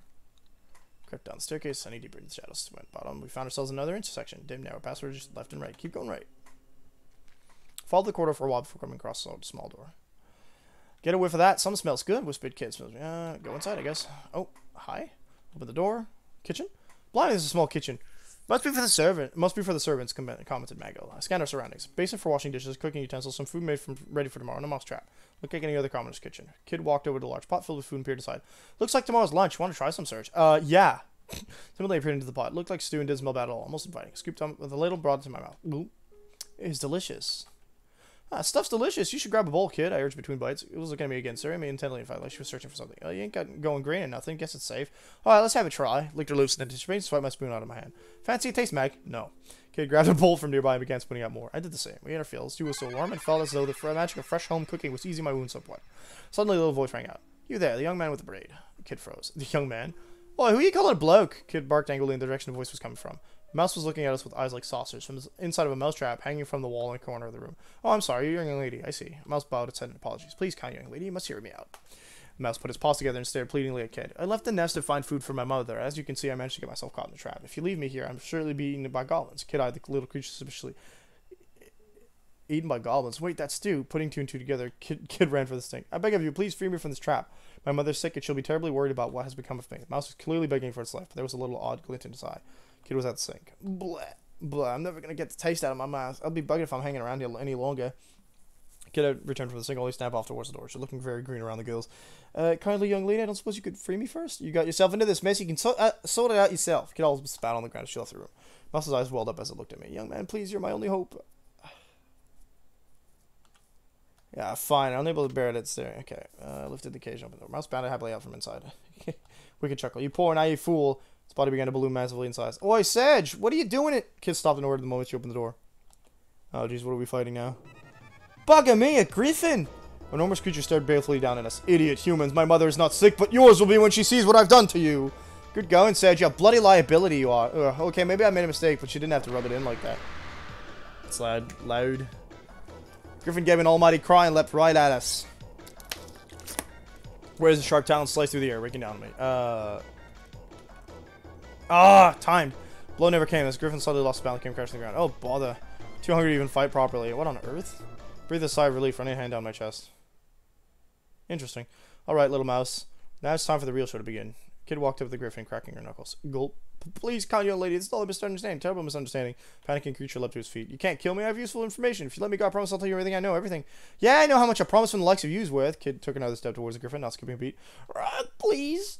Kid kept on coming. The griffin kept on shrinking away. Enough! Magal called for Kid to stop. Let's hear it. Oh, thank you, kind sir. Griffin was beside itself. Spoil my fun, why don't you? Grumbled Kid, plotting as you turned away. Pouting, I think. Listen well, oh merciful savior. Right thrice, left twice, right twice. 3, 2, 1. Okay. It's 3, 2, 2. Should you find yourself trapped in one of Link's swirling snares, remember my words. With that, the griffin returned to its mouse-like form and disappeared into the small hole in the wall. Trapped in Link's snares. As if I'd be thick enough to walk into one of his traps. Let's get out of here. We've wasted enough time already. Kid turned on her heel and made for the door. We left the kitchen. Okay, so we got right 3. Okay. Leaving the corridor room, we took a slight turn down the corridor. Followed for a while before coming to a left ended up in the staircase. The corridor also ended directly ahead, but the way was continued. But the way was okay. So we go straight. Continue on down the corridor until it ended a large door covered in scratches and other odd marks. Above the door was a wooden plate. It bore the legend guard room in an elaborate calligraphy. Well, guards are one thing we definitely don't need right now. Come on, let's do one. With Kid around, who knew what kind of mess we were about to get into. Maybe. But with Surge around, who knows what kind of traps we're about to walk into. What a trusty relationship we enjoyed. Then let us turn back for now. We made our way through the corridor. Okay, not there then. We don't have business there. So we go back upstairs. The way to the right ended a staircase. Yeah, so we're going upstairs. Passage tuned into the foot of the stairs. There was a kid taking the lead, started to climb. When we reached the top, found ourselves at the end of the long straight corridor. Continued on. Followed the corridor, eventually reaching a fork in the path. The path to the left would take us back to the atrium with the fountain. The corridor also continued directly ahead, but the way was completely shrouded by darkness. So, straight on. Continued down the corridor, eventually reaching an old, rather sturdy-looking door. Alright, cool. Bloody marvelous. Another bloody door with a bloody magic berry on it. Wonder what's inside. Me sixth sense tell me it ain't treasure. Kid whispered back to us as she examined the door. Suspect that this is the manor's dungeon, replied Bangle, his eyes closed in concentration. Hear the sound of someone moaning in the darkness on the other side. There's nothing we can do in this. It is of little concern to us now. Let us turn back. If there's no way of getting through the door, we traced our steps down the... Okay, so... Making our way down the corridor, Kentu Pratch. The path to the right would take us back to the atrium. Going... I don't think we can... There's not much else to do except go see the guard room.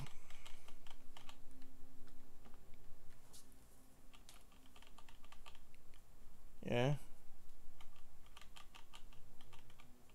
Yeah, there we go. Reckon this might be where we find the key to upstairs. No getting past that bloody magic barrier without it. Kid pressed an ear against the door and listened carefully. Doesn't sound like anyone's in there.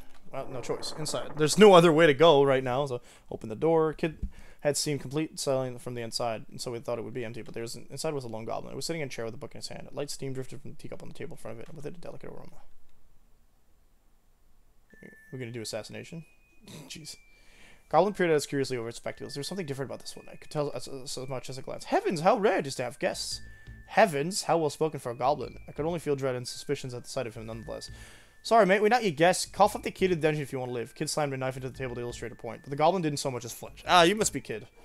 What a pleasure this is. I have always so wanted to meet you. Why, even more ravishing than the rumors before the goblin fished. Kid's knife flew through the air. The quick flick of his wrist, the goblin caught the blade with the back of his book, a mere inch from his face. Classic. I see that your approach is as radical as the name of your merry band would suggest, the goblin said, pulling the knife free and handing it back to Kid. She took it without a word, but her gaze has changed. She was like a cat, cautiously studying his prey. And I was just getting the good part too. Ah well, I suppose I shall have to give up on ever finishing it now. Goblin casually flung the book over his shoulder and into a nearby bin. Allow me to introduce myself if I may. I'm Grimsmeld, and I am on the guard on watch. No need to stand. Please do take a seat. You're welcome to tea, of course. Goblin beckoned us to sit down. Did he mean to poison us? If I may, Goblin took a seat, ignoring the obvious suspicion in the air. I sat down. I guess I'm gonna sit. Maggle has better instincts. Decided to trust Maggle's instincts, took a seat next to him. He had some kind of plan in mind, I was sure of it. Kid didn't look like she was be pulling up a chair anytime soon. She was standing with her arms crossed, eyeing the goblin suspiciously. Goblin poured 3 cups of tea. Here you are.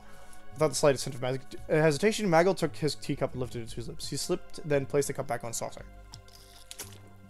Heal my ailing tea. Not a blend I'd expect to find here. What a pleasure it is to encounter a fellow connoisseur. Yes, it's a rare blend and one mainly enjoyed by the noble classes. Couldn't believe the conversation I was hearing, but I also couldn't help wondering what this rare tea might taste like. My eyes rested on the cup that had been poured for me. Couldn't shake the fear that might be poison, but I also couldn't ignore how delicious it smelled. Before I knew it, the cup was in my hands. This is great, I blurted out. Never had such a delicious brew in my entire life. My aches and pains faded away. Glanced over at Kid, who was blowing manically at the liquid in her cup. I'd forgotten that she was paranoid about burning her mouth on things. Now that we're comfortable, let's get down to brass tacks. As they say, I do indeed have the key to the dungeon, as you surmise, but you will also be aware that I simply cannot give it away. Glance over the kid. Typical, she wasn't listening to what Grimsdale was saying. She was still huffing and puffing at her tea. Soon it would be up to me to respond. Here's our offer. Give us the key, you get to live. I suppose that means I want something in return. You'd like to know what I want. I want your heads. Rather, I'm sure that's what my employer would have me say, but no, I have no such barbarous aspirations. Furthermore, I'd be a match for you. Chuckled as he said this. What I live for is the joy of conversation, which I fear my compatriots are ill-equipped to supply.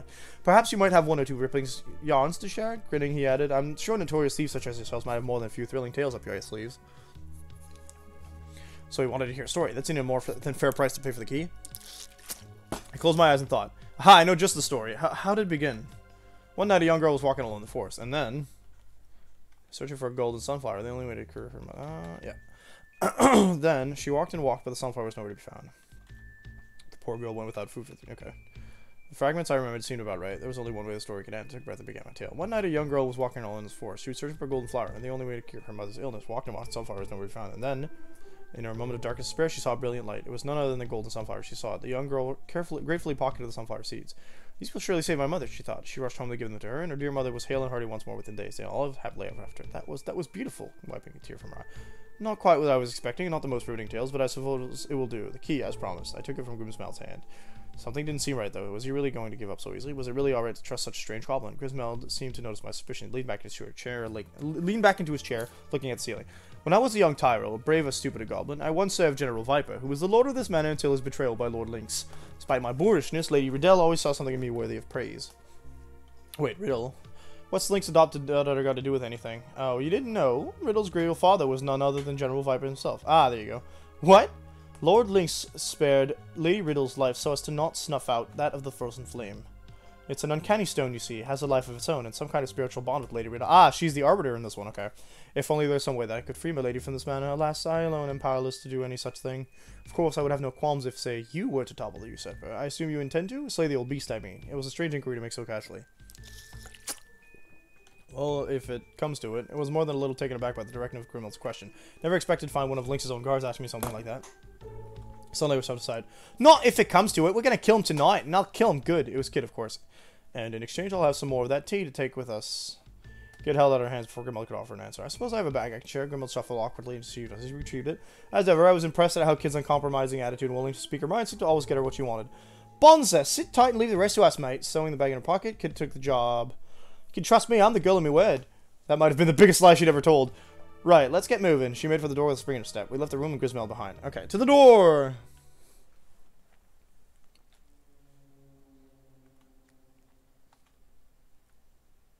So we go back upstairs.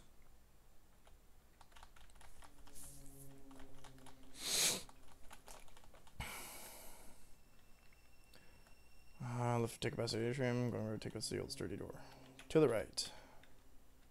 To the cell. Yeah, okay. What's in the dungeon though? That's my question. Creepy old goblin should do the trick. Clip slip the key into the lock. Heavy door grown slightly as it's slowly flung open. Okay. Clammy air rose up around her feet, as if crawling blindly through the darkness. That didn't seem like the kind of place anyone in their right mind would visit voluntarily. It's a dungeon, my guy.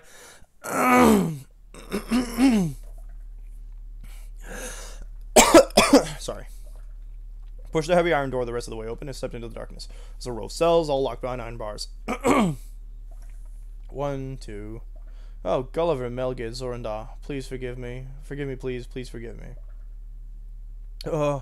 We heard a voice from the third cell whimpering, crying pathetically. Strained my eyes to look inside. Finally, in the darkness, I could see something that looked like a man sitting on the floor, so this was the source of the voice. Yikes!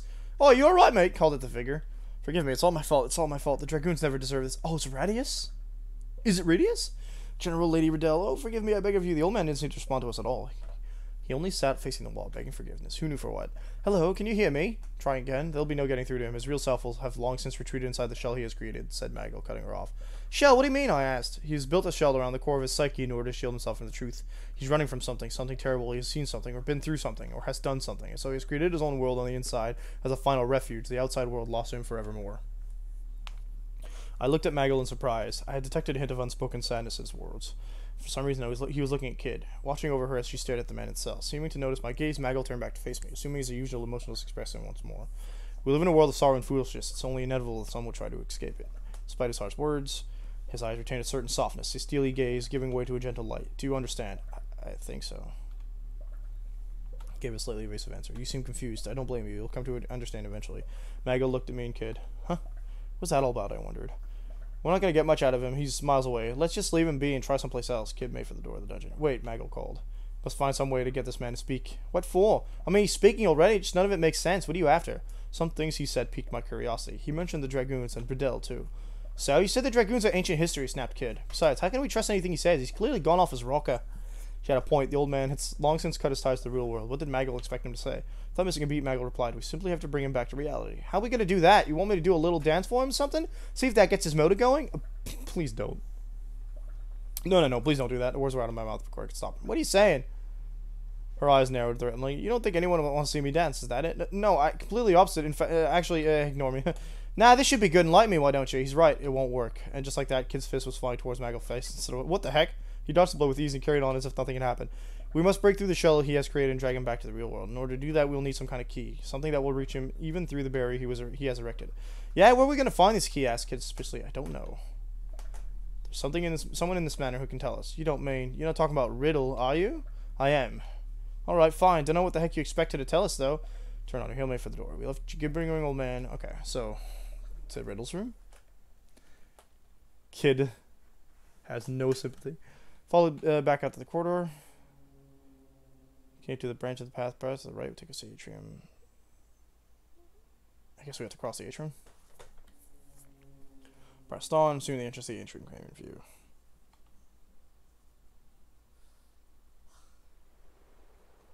Arrived back at the atrium. Exit leading to Link's and Riddle's rooms. Gaped ominously. Continued on. When we crossed the atrium, they didn't show us the picture of the fountain. That was funny.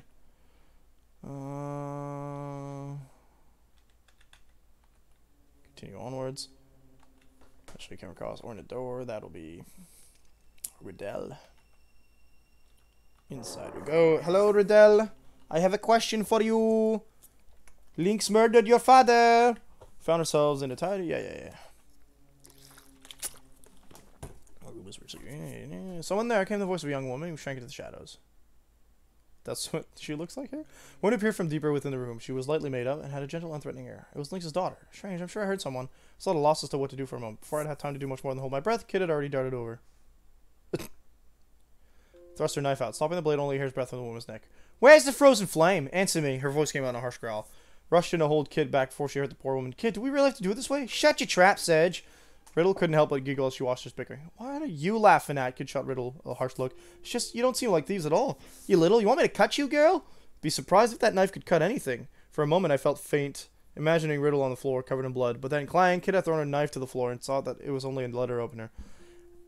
Didn't think you noticed. Whatever, I'm not here to mess around killing the likes of you anyway. I have no desire for bloodshed either, said Riddle in a voice that was almost a whisper. I'm not your enemy. In fact, I want to help you. There wasn't a hint of hesitation or deception in her voice.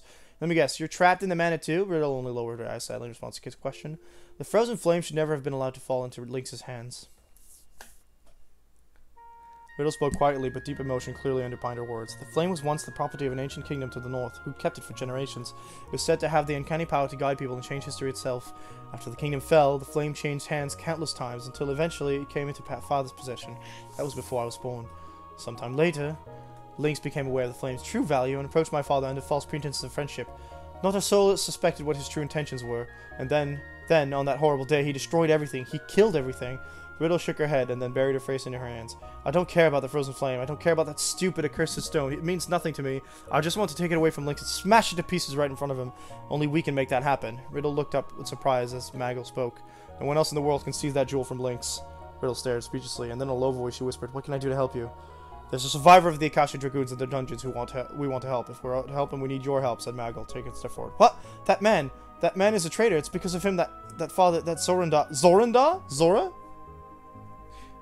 Please, it's the only way. Riddle turned her back on us and hung her head low. You know what? I'm starting to get the feeling that this is basically like... After the events of Chrono Cross, should Surge not be... Yeah, I feel like it's after the events of Chrono Cross, kind of. Like the beginning of the Chrono Cross, before the body switch. Riddle turned her back to us, her hung head low. The Chamber of Death, there might be something to bring him back to his senses there. Ah, yes, after all, it was there that he chose to abandon his pride, his life. I assume the Chamber of Death must be the cell with the trap ceiling. Riddle nodded. Yep, that's gonna be a problem. That thing damn near killed us last. Ah, I just cussed. Thanks, kid. Absolute banger tweet. Okay. It's been a while.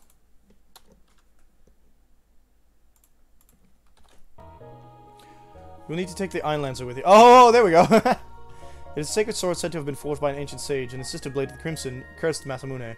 Timeless blessings of the Iron Lancer will surely keep you safe from the Chamber of Death's wickedness. It used to be such a sight to see it in the hands of Zoranda. Danced like the wind, shone like the stars, and struck like lightning. Lost again in memories of fonder times. Riddle once more bowed her head. Forgive me, I have little more to tell you. You've told us more than enough. We'll take our leave now, said Maggle, turning and making for the door. Wish I had the strength to change things like you do, whispered Riddle, biting her lip. Riddle hesitated for a moment, seemingly deep in thought. It ain't about strength, it's about having a purpose, something to fight for. I will be praying for you. Kid shot Riddle a look over her shoulder. Great, maybe you can cross your fingers too, left the room. Oh, it occurred to me yesterday after I was thinking of Chrono Cross that when Viper mentions God, he's basically talking about Lavos. Because Lavos is basically the reason humans exist. The passage outside the room continued to left or right. Going right would take us. Okay. We need Eye Lancer. The sword. The sword! No, no, no. I don't want to... Yeah. It's the sword in the clock tower room. That's wild.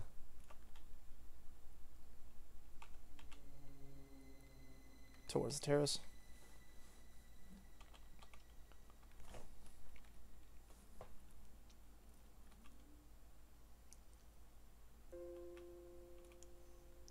Open the door. In we go. Wah. Wah. We was completely silent. There was no sign of life. There it is. A ticket not getting turned into mincemeat. Ancient sword was right where Kidda left it earlier. After pulling it out from the pile of junk, she ran over to where it lay. Down the sword, Maggle muttered. 2 ancient blades, the secured Iron Lancer, and the cursed Masamune. What are you on about, Mag? You know something about the Masamune? The Master Mune. Wait, she said Master Mune. Okay, Maggle said nothing. Well, it seems to mean something to you. It does. Huh, something to do with old friends I don't know about? Not exactly. It is Magus! Ah! An enemy then? Not exactly. You're being weird, Mag. Well, whatever. Oi, numbnuts, grab this thing for me, will ya? I was still standing by the door when Kid called over to me. Who, me? Yeah, you. We're gonna make me lug the bloody thing around the place. I'm just a scrawny little girl, ain't I? Call yourself a gentleman. My jaw dropped. I knew there wasn't anything I could say to her. Suddenly, I walked over to Kid and picked up the sword out of the coastal. Whoa, I nearly fell over. The thing was heavy. Good boy, right off to the Chamber of Death. Eyes on the prize, lads. Dragging the sword behind me, I followed Kid out of the room. I don't remember the Iron Lancer from... Oh, jeez. Scream pierced the darkness, turning my blood to ice. I realized then that a pair of crazed blood-red eyes were staring into the depths of my soul. Oh, jeez. You again! Panic, I tried to slip the knife from my belt. Before I could draw my weapon, whipping it, sprint and swoop towards me. Ah, come on. Gasped with pain as the wind was knocked out of me. Sage, you okay? Every nerve in my body was screaming pain. I held back the groan, staggered on my feet. Looked up to see Master Griffin in front of me. Hellish red eyes stared down his beak. It was going to attack. What could I do? Jump back. Almost by reflex, I jumped back. Suddenly, a beat swings wildly, sending a barrage of razor-sharp feathers flying right at me. Ah! Feathers pierced my body. Gritted my teeth and pulled them out as quickly as I could, then turned to face Griffin again. As the beast's mad red eyes glared at me, I desperately tightened my grip on the knife. Attack. First, my grip on the knife and plunged it into the Griffin's neck with all my might. Or, contorted with agony. Driven mad with rage, shook its head this way and that. Quickly pulled my knife out of its neck and rolled away to put some space between us. Get down, Surge! Panic, I toppled the floor, not a moment too soon, almost instantly. Blazing fireball sailed right over my head, crashed into the Griffin, exploded into an almighty conflagration. Where Griffin writhed in flames, shrieking madly. Then it glared down at my prone body, its eyes filled with primal fury. What could I do? Okay, so... Duck. Lunged at me with its razor-sharp beak. Sharp pain tore through my shoulder. Clutching my wounded shoulder, I rolled away to put some distance between us. Desperately tightened my grip. Attack again? Okay, cool. And then it stiffened, suddenly becoming completely rigid. Eyes rolled back into the hides of its head and it fell into the ground with an almighty crash. We're done. We'd actually defeated Griffin. Phew! I fell to my knees, overwhelmed by what I just been through, but... Okay, I guess that was the Griffin that tried to kill us earlier. For starting to feel a little worse for Will. I was going to have to be more careful from now on. Okay. Maybe he ain't such a drongo after all. It just goes to show. And yeah, we've had that talk. Okay. Rightward. Across the sturdy looking door. That is the locked door. Continue on.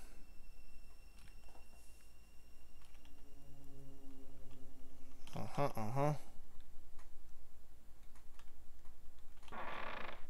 we go. place is just as creepy as I remember. Lovely, grumbled Kid. She was looking at the stains on the wall. The ceiling had been pulled back up. That there was no reason to believe it might not come grinding down at any moment. Bearing in mind what Riddle told us about the room was called, it definitely wasn't something where we wanted to linger. Quickly hissed before crouching down and examining the ground for clues. Kid and I crouched down too. When we were even looking for, though, what could the old man have left in this room that would help us bring him back to reality? Flaxthorns at the door was smeared with a black, gooey substance which gave off an odd, rotten aroma. Jeez, I can't speak today. Shook my head, trying to drive an uncomfortable thought from my mind. Kid saw me and clearly wasn't doing much better herself. She slowly turned, positioning herself so that she was facing away from the stains on the wall. There's no point in thinking like that. I just had to try it then. Door closed. Door slammed shut and the gears ground to life. Here we bloody go again. We have to stop it. We don't deal with the trap. We'll never find what we're looking for. This time we have the Iron Lancer. Is this going to be a Highlander reference? Just put the sword in the middle. Ceiling sank lower and lower. Ducked our heads. We're trying to avoid the blaze that jutted out from the bottom. Sword! Use the Iron Lancer! What? How do you use a sword? Plunge the sword into the ceiling. I plunged the sword into Kid? Alright, let's see if this legend sword smashed through the ceiling. Jab the Iron Lancer upward. Ka-clang! Flung to half far the cut. Ah, crap. Ow. My hands numb from the shock. I haltingly regained my grip on the sword. Okay, into the ground again. There, I drove the sword to the floor with all my might. Shock ran through the room. Beams of light scattered from the blade, covering the floor and walls, then racing upwards. The ceiling gave an almighty shudder, then stopped. We made it. I sank to the floor helplessly, my heart racing. Hey, what's that? Kid was pointing at a part of the wall. It was where we'd seen the message written in blood. Guess we'd found what we were looking for. Part of the wall had collapsed, revealing a cavity behind what had looked like a piece of solid stone. Inside, I could see something glinting faintly in the darkness. Kid reached in with her fingertips, carefully extracting whatever it was from within. It was a slender ring with a delicately engraved design that looked like overlapping ferns. The ring was adorned with several small rubies in a pattern that resembled a bunch of grapes. The crest of Acacia. This must be an Acacia signet. Kid put the ring on her middle finger where it sat uneasily. It didn't seem to be her size. The rubies gave off an eerie glint. Right, let's not spend any more time in here than we need to. We managed to foil the trap and retrieve the Acacian signet. I left the Iron Lancer where it stood and we exited the room. Don't get to keep the cool sword? Fine. Eventually coming to a sturdy looking... No, we keep going.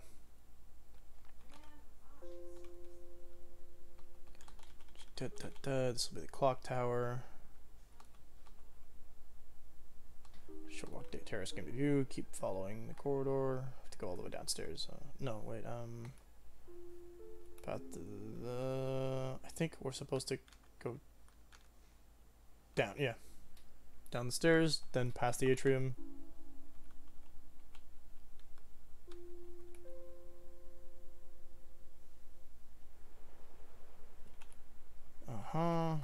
Press on.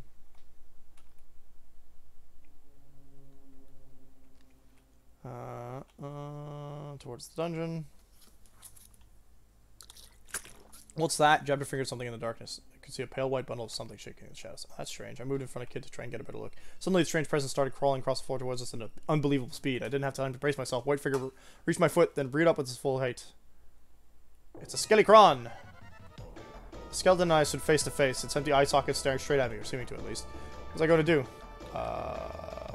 Retreat? Completely taken by surprise, staggered 2 or 3 steps back. The skeleton let out a fast slash at me with the sword. Tip of the blade grazed my cheek. Lucky, had it not been for Maggle pulling me out of the way at the last moment, the head would have been rolling on the floor. Thanks, Mag. Stumbled into the daze, sitting awkwardly on the floor after losing my footing. Eat this! Kid's foot slammed into the skeleton after... Okay. It's a crunching sound and clattering of bones. Knocked back by the blow. Body split in 2. It's gonna pick itself up. But yeah, we remember this from earlier. What's it do? Couldn't... Before heal the skull. What was I going to do? Dodge? Ow, only smashing the kid who was standing right. But what the heck? Bloody hell, why did you move out of the way for? She turned the favor by thumping back in the head. Maggle walked over to where the skull lay on the floor and stomped on it. The rest of the skeletons collapsed. Nice. It is like that. We're done here. Let's get moving. I'd rather stop dying. Wait a second. What's that? There's a leather bag on the ground containing a sparkling gem. Now we're talking. Nice fight, Sedge. With Butte. She snatched it away, leaving me to settle for the compliment. I was starting to feel like a little worse for wear. I'm gonna have to be more careful. Yeah. Maybe he ain't such a drunk, but we've had this conversation before. I need to heal. Continue down the corridor, eventually reaching an old... Yeah. This is the door of the dungeon. Place again. I hope this was the last time I have to come here. Inside. Retrieved the Acacia signet. We returned to the old man's cell. Soon we got there, Maggle took a step forward and grabbed all the bars. They creaked and groaned as we heaved at them. Gritting his teeth that we summoned every ounce of his might. Slowly they bowed apart. Stepped into the cell through the gap, and Kid and I followed. The old man was exactly as we had left him, staring into space and muttering meaningless words. Kid walked over to him and crouched down. She grabbed him by the collar and yelled, Adam. Wakey, wakey, Granddad. We got a few questions for you. Here, get an eyeful of this. Ring any bells, hmm? Waved the Akashian singing it in his face, shaking him roughly all the while. The old man's head lolled as he limply allowed himself to be manhandled. Asked Magal. Looked at Magal in horror. Is this how we're going to break through his shell? Fear not. The approach is as good as any. But do we even have the right to drag the poor man back into reality like this? Hasn't he suffered enough? I'm prepared to do anything to achieve our goal. Magal stared right through me with that ice-cold gaze. Oh, an Akashian signet, the symbol of our vows, bestowed only upon sworn Akashian dragoons. Of low voice, almost a moan. Spun around in surprise. His eyes began to cloud once more. So my former allies have finally come for me. I am to blame. It is because of my indiscretion that the frozen flame was stolen, and that all of the Akashian dragoons... And that of all the Akashian dragoons, only I remain here in the manor. But now all's well, for you have returned. Oh, Melgid, Zoranda, where have you been all this time? Did you all return to Lake Stoic? Never mind all that. Granddad, where's the frozen flame? Give us a clue, anything. Come on, out with it. Couldn't decide if Kid sounded more annoyed or more desperate. Frozen flame. The old man looked momentarily confused, and then a wan smile crossed his face. My lord, my word, Lady Riddell, it's been far too long since I had the pleasure. Why, you need only turn the third candlestick from the left as you enter the main hall. That will open the underground vault, as you know. Kid wrapped her arms around the old man and held him tight. Then in a trembling voice she whispered, I'm sorry. I promise we'll get it back. The man recoiled in horror and then began to sob once more. I'm to blame. It's all my fault. Forgive me. Forgive me. Look, if you want to get out of here, now's your chance. But it was no use. He was too busy cowering and wailing to hear me.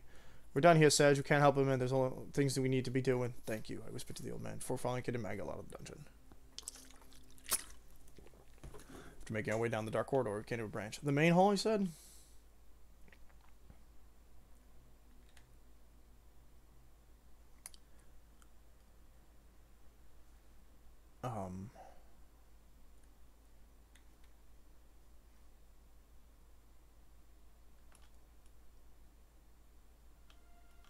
I think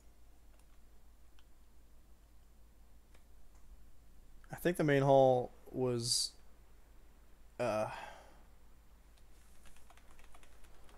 they turned us away from the main hall earlier, didn't they?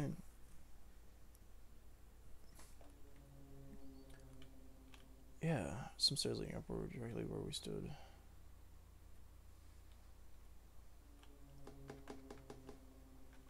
Should we come across an ornate door in the... Oh, this is Riddle's room. Dang. No. It just... oh, hold up. Okay, you know what? I'm gonna double check. I don't remember it being there, but turn back, go past links, maybe we can find the hall there. Yeah, continue on our way.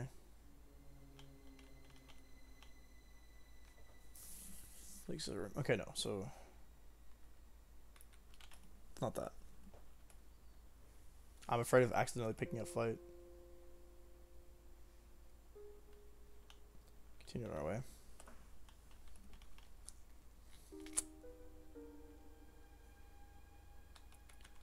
The main hall, the main hall, the main hall. We opened a door, we found it. Okay. Ah, it's the dead end with the large door, yeah. Side passage emerged. Okay, we found ourselves in some sort of... Okay, double doors, hello. Inside. Main hall, here we are. Looks like the coast is clear. It seemed to be the main hall of the manor. There we go. Right, I remember this guy. Dozens of candles provided dim flickering light, sending the corridors of the room, dancing in and out of shadow. The great hall was filled with heavy silence. Silence and broken for the ticket. Yeah, I remember this. Third candle to the left, whispered Kid. 1, 2, 3. There. She reached out towards it, held my breath as I watched. Say your prayers, Lynx. We're coming for you. Turn the candlestick. Room trembled with a sudden rhythmic rumbling sound, as if a massive gear was turning. What's that? For a moment, I felt a strange sensation as if I was floating. Did you feel that? Started to stagger. The entire room seemed to be moving downward. It came from the prod from Magal. I couldn't quite believe it, but I also couldn't deny the feeling of downward motion. The main hall was sinking into the earth. And then another rumble. The room's descent rapidly accelerated. Cold sweat dripped from my back. My heart filled with a mixture of fear and anticipation. What was waiting for us down there? The frozen flame? Or a prize at the end of the little adventure? But what was it really? Would it live up to our expectations? I tightened my fist, which was slick with sweat. What were Kid and Magal thinking? The room remained veiled in silence. See, Magal knows what the frozen flame is, I'm pretty sure. As if in response to my thoughts, a quiet voice came from next to me. Sometimes It was Kid. It looked over to see her standing stiffly, staring forwards with her hands closed. Sometimes I feel like I'm stuck in a losing battle. A fight I'll never win, no matter what I do. It was a side of her I'd never witnessed before. Even from this angle, I could see fear and doubt flickering across her face. I felt a tender sting in my heart. We'll win, I promise. There's nothing to worry about. We'll win in the end, I promise. Heh, Trongo, she gave a gentle smile. Can't promise anything in this world, Serge. There's no guarantees. But thanks anyway. She grinned again, seeming a little embarrassed, and looked me straight in the eye. And then I had the strangest sensation. This wasn't Kid, or not the only kid anyway. I was overwhelmed by the inexplicable oddness of the idea. She noticed immediately, of course, and a little moment was over. The kid I knew was back in the room. Trying to catch flies, mate? Sorry. It's just that for a moment there, it felt like you were someone else. What are you on about? Give me a confused look, tilting her head. Must be because we're drawing near to the frozen flame. Magel's voice, as soft as ever, slipped unbidden from the shadows. What the heck are you two on about? Kid turned towards him with another puzzled frown. The frozen... Yeah, I mean, there's another self within you, struggling against the pull of the abyss. What has she been talking about? Crash split the silence, as if we'd collided with something. A slight metallic scraping filled the air. The room rocked and finally came to a halt. Looks like the end of the line. All change. Swelling grandeur of the organ suddenly filled the air. No one had so much as touched it, and yet the keys and the pedals were moving by themselves. Melody it played was both unsettling and sad. Funeral tune, is it? Way to greet your guests! Kid took a long stride forward, then turned to face me and Maggle. Come on, let's go! Maggle and I gently nodded in our assent. Kid grinned, then turned back to the door. I'm coming for you, Lynx. It's the end for you. With that, she led us from the hall.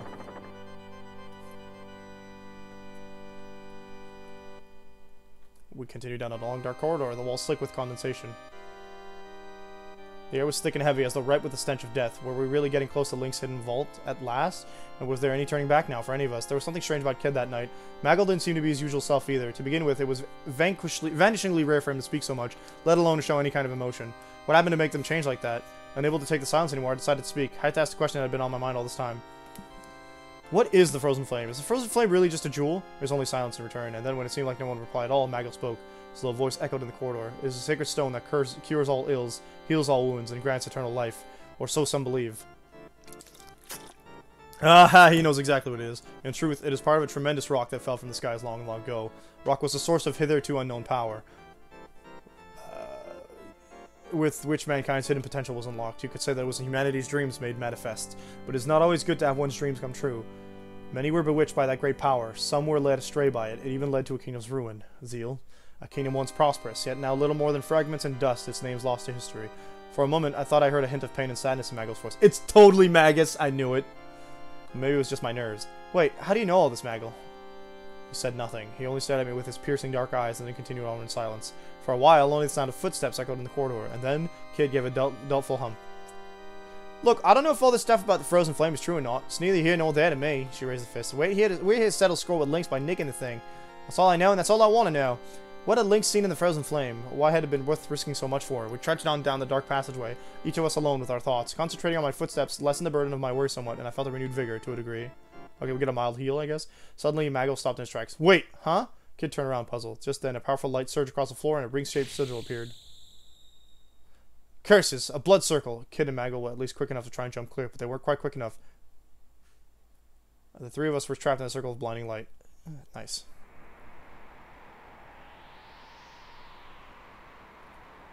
Wow. The sigil rotated left and right with us at the center, cutting off all routes of its of escape. Yeah, we're trapped! The design have changed a lot. Wall of heat and wind blew up around us. Swirling lines and spirals of light assailed us wherever we turned. Don't let the light mesmerize you. Cover your eyes, shouted Maggle, raising a hand over his mask. Turn with the light, not against it.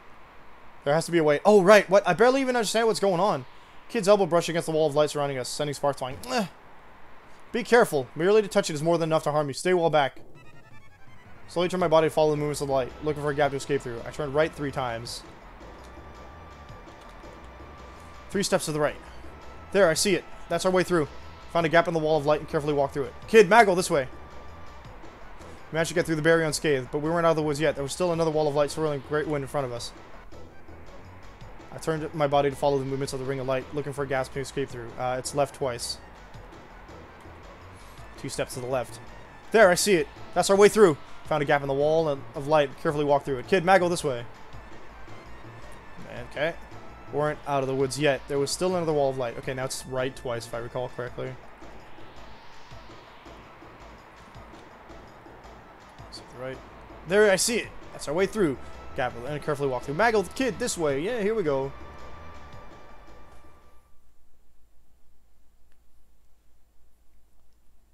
Suddenly my body felt light and I staggered 2 or 3 steps forward. We were back in the deserted passageway we'd been walking down before the blood circle appeared.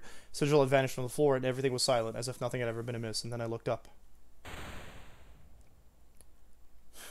Looks like we finally made it, boys. Kid strolled up to the door with a wicked grin on her face. The true frozen flame awaits. Maggle's eyes gave a glint from behind his mask, like glass catching moonlight in the darkness of night. Let's go! Kid reached for the handle. So this is the place, huh? Kid narrowed her eyes, straining to see our surroundings in the darkness. There it is. A vast pitch-black expanse surrounded us whichever way we looked. It looked as if we'd entered an impossibly vast cave. We were in a place forgotten by time, unknown to the world, hidden deep within the bowels of night. Gentle crimson light hovered in the darkness. The frozen flame. Alright, now it saw us. Light of the flame ebbed and waned gently, as if responding to Kid's voice. What the heck is this place? There's mountains of bloody rubble everywhere. Maggle took a step further into the room and said in a whisper that was almost a groan, "No, it can't be." Ah, but it is. The ruins of the lost long kingdom of mages, which drifted down through the darkness from above. Kid looked up in shock. We guess Lynx? Lynx! I'll kick your flea-bitten ass so hard you'll kiss the moon! There it is. Kid pulled a knife from her belt and threw it as hard as she could. Fell to the floor with a clang, as if knocked out of the air by some unseen hand. Still the same impetuous child as ever. I see, there's no way to greet an old friend. Smalmy bastard! Gritted her teeth with rage. And you, Shadow Dweller, I'll have none of your tricks this time. You must think me a fool if you believe I'll fall for that again. Maggle, who had been quietly slipping into the darkness that surrounded us, stopped in his tracks. So this was the infamous Lynx. Oh wow, he looks worse in this one. He has the same stupid hat. The lord of this deadly manor, the man who had murdered the closest thing Kid had to a family, who had assassinated General Viper and eradicated the Order of the Acacia Dragoons. Pleasures always, my dear Kid, and I must say, you followed the trail of breadcrumbs I laid for you admirably closely, my greedy little sneak thief. What the bloody— She stepped forward, bristling. Lynx narrowed his eyes, his lips twisted into a snarl. You know what I want, Kid. Give me the stone you carry. The stone? Did Kid have some kind of jewel I didn't know about? Ha, don't know what you're on about, mate. She just about managed to recover her composure. Oh yeah, she has like the astral amulet, which is the time egg, isn't it? Narrowing her eyes scornfully at her old foe. Spare me that act, child. I know that you have it. I know she gave it to you. Hand over the time egg now. The what? Whatever it was, I'd never heard of it. You're dreaming if you think I'll give it to the likes of you, Kid shot back. It's all I have left of it, and let go of it. Not for anyone, and definitely not for you. Tell you what's going to happen, you bastard. First I'm going to take the frozen flame, then I'm going to ram it down your throat. Incorrigible young fool. I was hoping this might be a civilized exchange. Alas, it seems my words will only fall on deaf ears, and you are determined to repeat your past errors. Lynx moved his hand to the grip of the ornate golden saber that hung from his belt.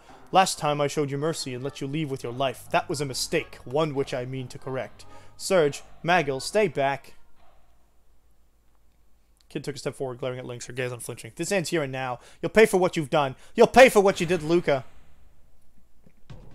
With a scream, Kid leapt into the air like a bird taking flight. Her left foot lashed out in a scything kick aimed right at the side of Lynx's head. There was no contact. Where Lynx had been mere moments before, now there was only empty space. Kid landed and immediately launched herself back into the air, pulling the full force of momentum into another kick. This time, Lynx leaned back, letting Kid's foot swing past only a hair's breadth from his nose, and then it was Lynx's turn. He lashed out with a saber, carving an arc through the air in front of him. Kid was ready for him, however, and had already jumped back to a safe distance. The two glared at each other from mere footsteps apart.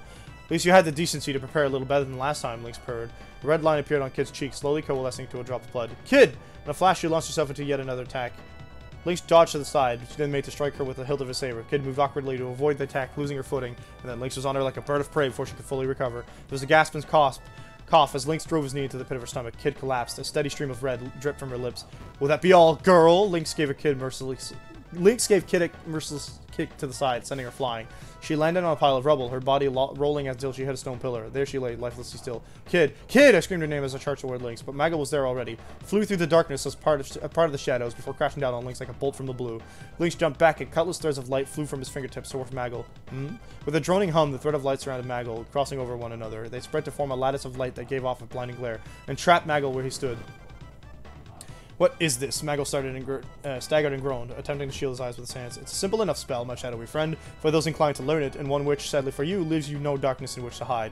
Lynx leered at Maggle with a venomous grin. You've been quite the thorn in my side. I'll let you live long enough to regret it. Maggle struggled and groaned.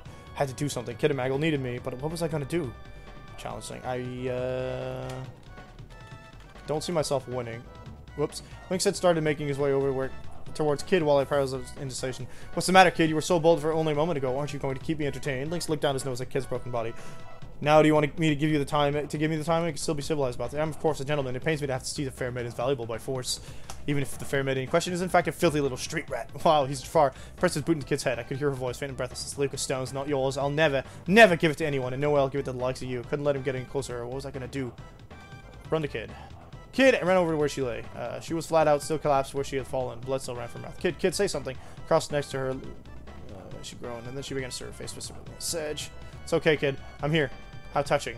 Although I would be more concerned about my own well-being if I were you. The voice came from behind me. As it felt as if ice water had been poured down my neck, I jumped to my feet and turned around. Yikes. I think she had, like, tea on her. Lynx was looking down at me with a cold, emotional stare. Any friend of kids is certainly no friend of mine. Forgive me, but I cannot permit you to leave this place alive. Before I realized his hand shot out towards me. His claw-like fingers clamped around my throat. Ugh.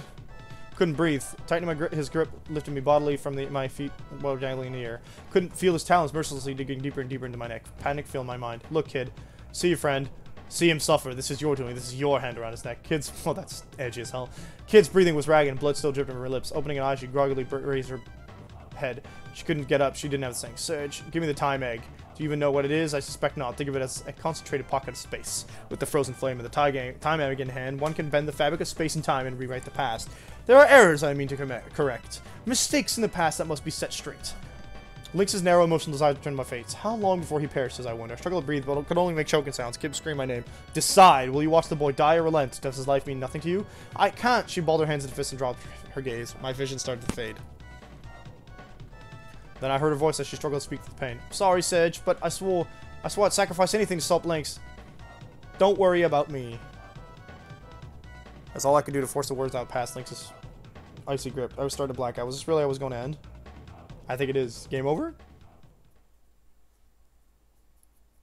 For crying out loud. Fine, you win. Here, have your cursed rock. Lynx's grip on my throat loosened. Groaning with pain, Kid reached a shaky hand into her shirt. I knew you'd come around in the end. Lynx threw my body to the ground and walked over towards her. Just shut up and take it, you bastard. It's all you deserve. With all the strength you could still muster, Kid lashed out with Lynx with her right hand. Gah! He leapt back with a desperate attempt to raise the blow. It was too late. Kid's nails, sharp as cat's claws, raked mercilessly in his face. Roared with pain, he staggered, clutching his left eye. Blood oozed through the gaps in his fingers. You wretched little chit of a girl! Lynx stood awkwardly, still clutching at the wound on his face. The fingers in his free hand arced into furious talons as he walked back towards Kid, who still lay on the ground. I'll kill you all. He kicked her hard, concentrating all his wrath and venom into the blow. Kid gasped as the wind was knocked out of her, yet more blood ran from her mouth as her body rolled across the floor. Kid, I yelled hoarsely, clutching my burning throat with one hand. Lynx turned his head slowly to look at me, one eye fixed on me coldly as it came into view. He took a step towards me. Yes, perhaps it would be better to start with you, my dear Kid. Rest assured that your friend's death will be a most elaborate and painful one. You'll truly know what it means to suffer, boy. I will put you through the same suffering as I did that Luca woman. Kid's body stirred with shock and horror. Her eyes slowly opened, fixing on Lynx. They were wild eyes, stained with the blood that poured from her brow. Gritting her teeth, she staggered to her feet. Lynx! Lynx! Then an explosion of light burst forth from the frozen flame. Oh dear. I guess the frozen flame is... Another light began to form from somewhere near Kid's chest, resonating with the light from the frozen flame. The twin lights entwined, twirling slowly upward. As it rose, the golden spirals spread. No, this can't be, stood motionless, transfixed by the spectacle. Was this the Time Egg's power? Right, the amulet. Kid screamed as a raging blaze of light engulfed her. I'll never let you do it again. I'll never let you steal from me again. Bathed in the glow, her body shook. Blood-red tears dripped from her eyes as they took on a distant look, and then she collapsed to the ground as if all the life had gone out of her.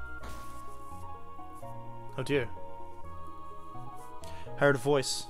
It was quiet and still like the evening. It has come to pass. Kid is retracing her lost memories back through time, back to the Lost Kingdom. That's Maggle. It was through her power that the kingdom fell, then it was swallowed in the all-encompassing vortex of time. In her grief, she wished to disappear, her past, her future. She wanted it all to sink into the void, to be lost in the seething world of flame.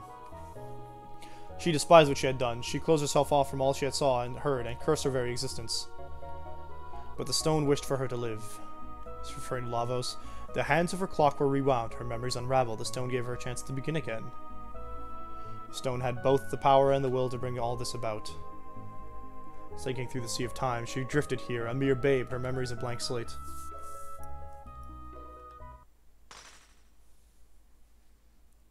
The Time Egg shattered, its fragments raining down on the world, becoming shards of sorrow and anguish. The world around us drifted into pieces. It swallowed us, engulfed us, where we were consumed, locked into the void. And then, a girl screamed, echoing the darkness. That void. Was that Kid? Sounded just like... No, this is all wrong. The black vortex. It surrounds us. No, stop! That must be Maggle.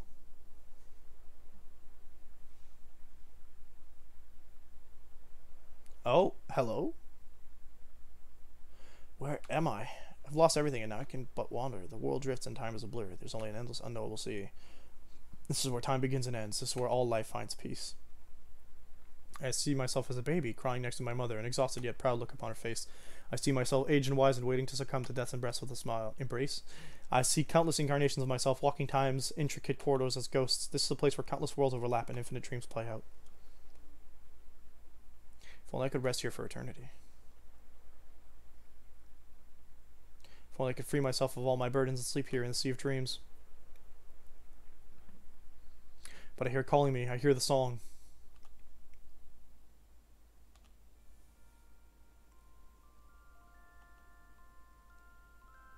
That's the song we mentioned earlier.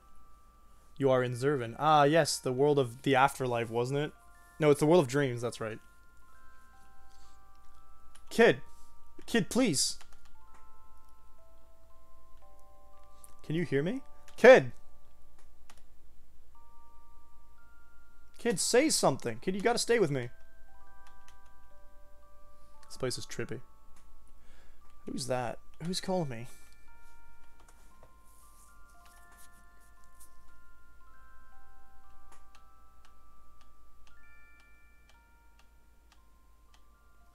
Serge? Where am I? Kid? You're awake! Heard a song. It was beautiful.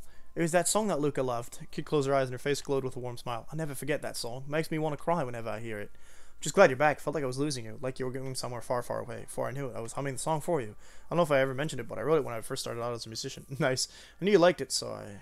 Kid gave a gentle nod. It was you. You were the one who called me back. That was you calling me name. Thanks, Serge. It's okay. It's okay now. I'm back. Suddenly she gasped with pain. Link's saber had plunged. There it is. What, did you forget me? Towering over us was Lynx himself. Zurvan, the demon? Yes! I thought the same thing the first time. I told you, kid. I told you I would kill you. She had no strength left to fight. What was I gonna do? And we can't fight him. I threw myself for kids in her form. I had to protect her.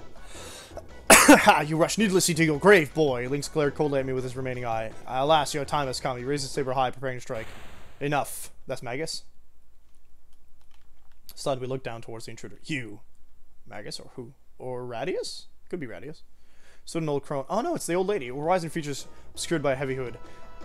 How has she made it all the way down here? Lady Viera, and what have we done to bring Poor's Magister General running, I wonder, he growled. It's been far too long, Lord Lynx. A pity that I seem not to have caught you at your best. Crone met Lynx's mad stare head on. I will take the frozen flame. After all, it seems you to have been quite unable to decide which of you should have it. She raised a hand, and armed soldiers poured into the room. Maggle lifted Kid to her feet. Seems like a good time to leave. Lynx snarled. You'll regret the switch. He kicked off from the floor and his body rose into the air. Then he turned his venomous glare on us. And you, Kid, you'll pay for this with your life soon enough. You will never be safe from me. With that, he disappeared like a puff of smoke. The crone lingered for a moment, her eyes resting on us. Kid, if you wish to try and steal the frozen flame again, you are welcome to try any time you please. We'll be waiting. But you'll have to get out of here alive first. Soldiers drew their weapons and fell upon us. Oh god. I'm running out of time! Darkness, heed my call. With Kid slumped against him, Maggle spread his arms and drew his sigil into the air. Hurry, Serge, this way. I grabbed onto him and we plunged into the blackness. Okay, cool.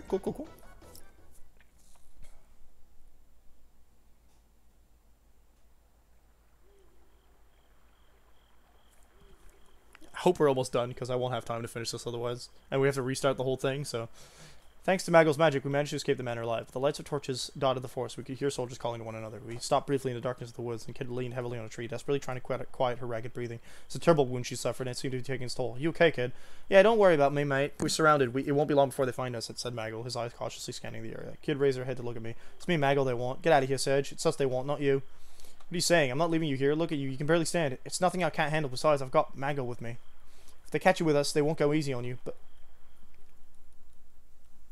I remembered everything. I remembered another me, a me from a long, long time ago. Slowly, Kid averted her gaze, looking up at the night sky. I have to go.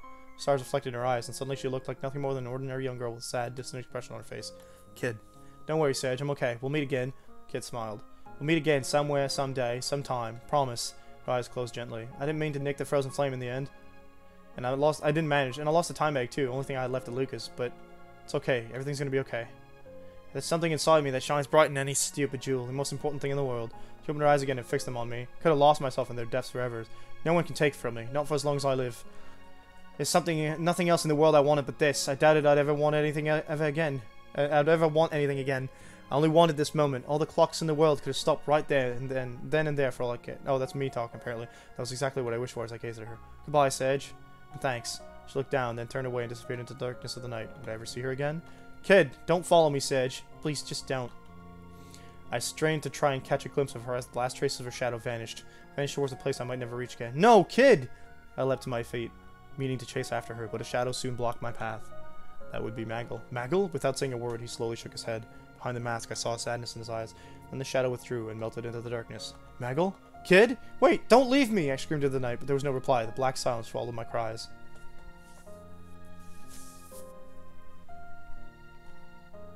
Kid. This guy just got sucked into something he did not understand at all. In this scenario, Surge is not the Chrono Trigger by the looks of it.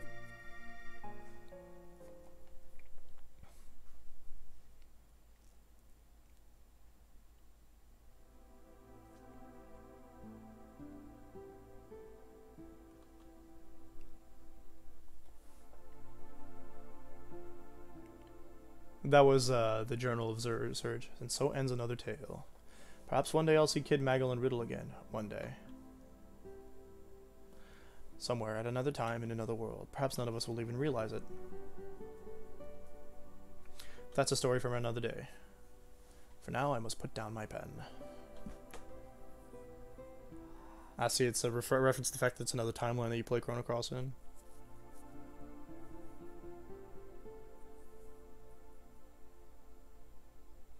Closed my grandfather's diary. Then from downstairs I heard my mother calling. Did you hear me? Your friend's here.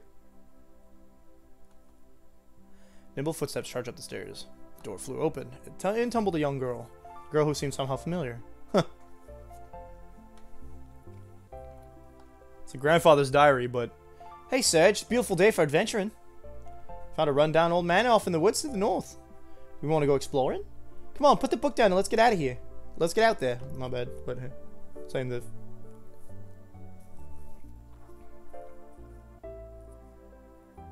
They really like the old picture concept.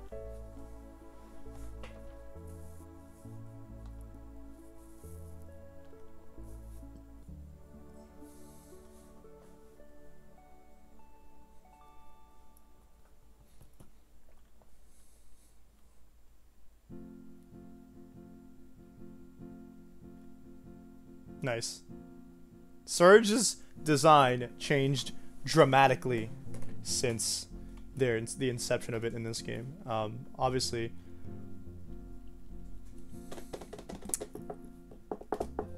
wow, that was excellent. Okay, I don't know if there's a post-credit scene like in the previous thing, but for now, that concludes today's stream of... Actually, you know what? I don't know if anyone can tell me if there's a post-credit scene, but I can't read any of this stuff, so... I'm sorry, I haven't read enough. Yeah, Surge was blonde too. Yeah, well, I can't see his hair, so that's wild. Unless you're telling me Surge is the one in the middle? I thought that was Kid. That would be Kid. The Kid has a braid. Then we got Magus. It's Magus. It's definitely Magus. And then we have Surge. It's so funny because Magus and Kid were characters from the first game. And they kind of just forgot about him. Like, they just threw Surge in there and he's not relevant yet. But...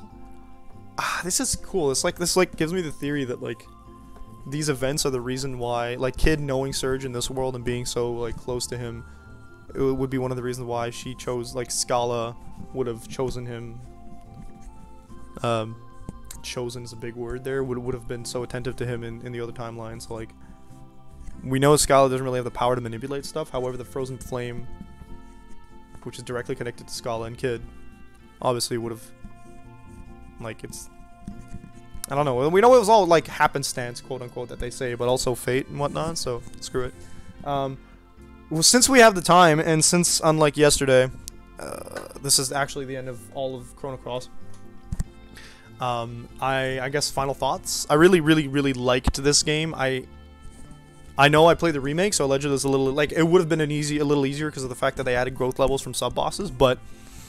The gameplay, I've had conversations with my friend Void over and over again about the fact that like this gameplay was like ahead of its time in terms of like turn-based RPG, which is really cool because like it's bizarre because you can get like interrupted mid-combo, but the concept is it's strong. Like you get the weak, mid, strong attacks, so you can choose how much damage you're doing. It has a combo feel to it. It feels more active. The level stuff, using attacks to charge your spells is interesting. The only thing that bugs me about the combat system is the limited amount of usage for like spells, but they implemented it really well. It's really properly implemented and not painful as some other combat systems will do. So like I struggled with it at first because like, oh, limited amount of heals, but they also designed it and balanced the game in a way that like you don't have to heal every second turn like other RPGs where they're just trying to run your mana out to make it harder. So that's really cool. From a story perspective, I can understand why people would struggle with it being connected to Chrono Trigger. I love it. It was fantastic. They wrote it from a perspective of a character who never interacted with like the Chrono Trigger events and just kind of got roped into it, and then it just evolves, I should say. I say devolve because it's super chaotic,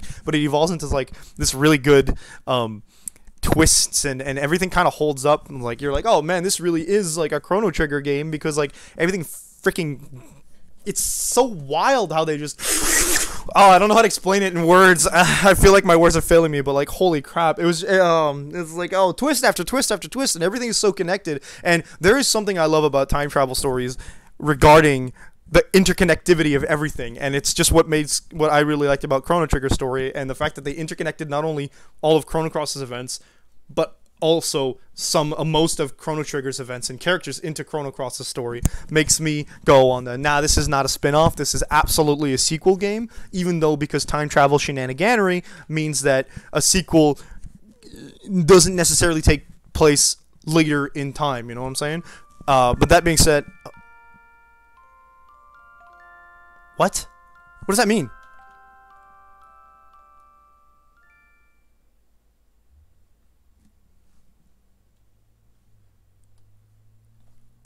Hold up.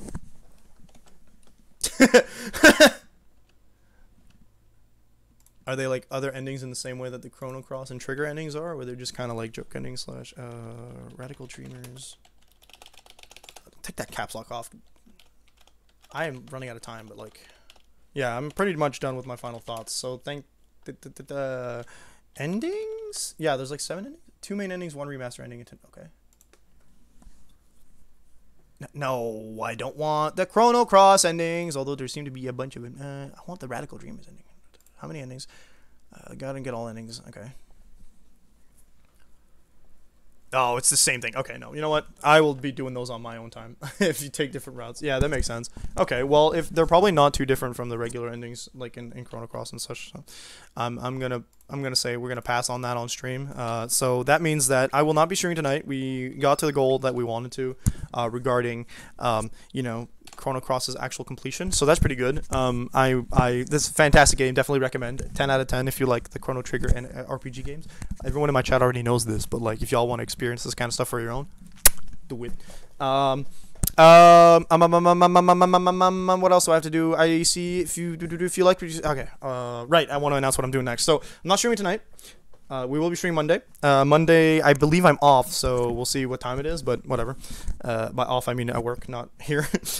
So we'll be streaming Final Fantasy VI next week, and then the week after that, since we're done Chrono Cross, we will be beginning Breath of Fire, the entire series. So no, I didn't say the entire series, my bad, because there's like a 5 and 6 and stuff. We're going to be doing Breath of Fire 1 to 4, and then we'll see where that takes us for later games. But most of those are really like they're turn-based RPGs with...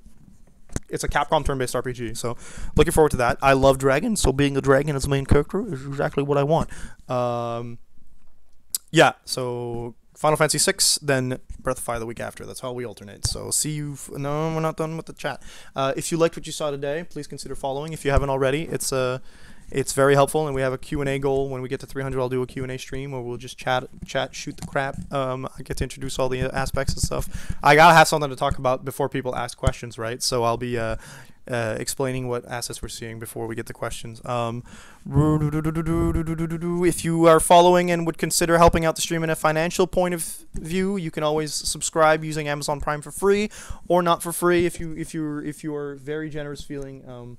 In which case I will have to bow before you and thank you aggressively because of how much of a thing it is. It would give you access to emotes that are subscriber only. I'm not even sure I have any of those anymore. And allows you to listen into our D&D games that are hosted on my Discord server, which I am having one running a session this Sunday. We are doing Odyssey of the Dragon Lords. It's a Greek mythology based module that I bought. It's a level 1 to 20 module, and my players are completely chaotic, and I love to almost kill them. It's great. It's an accident, by the way, most of the time, but here we are. So that's subbing. We are eventually going to update our merch store, Mana Burst, on Etsy. That we're with some really cool designs that I'm personally in love with, so I can't wait to see them. But our artists are currently not doing them because we haven't paid them yet. So fair, but yeah. So that's coming by the end of the summer, more than likely. So with that, I'm going to say peace out. I'm going to sign off. I need to go and take care of myself for work again. So have a good one, folks. Love you, and just rock on. Stay frosty and all that good stuff.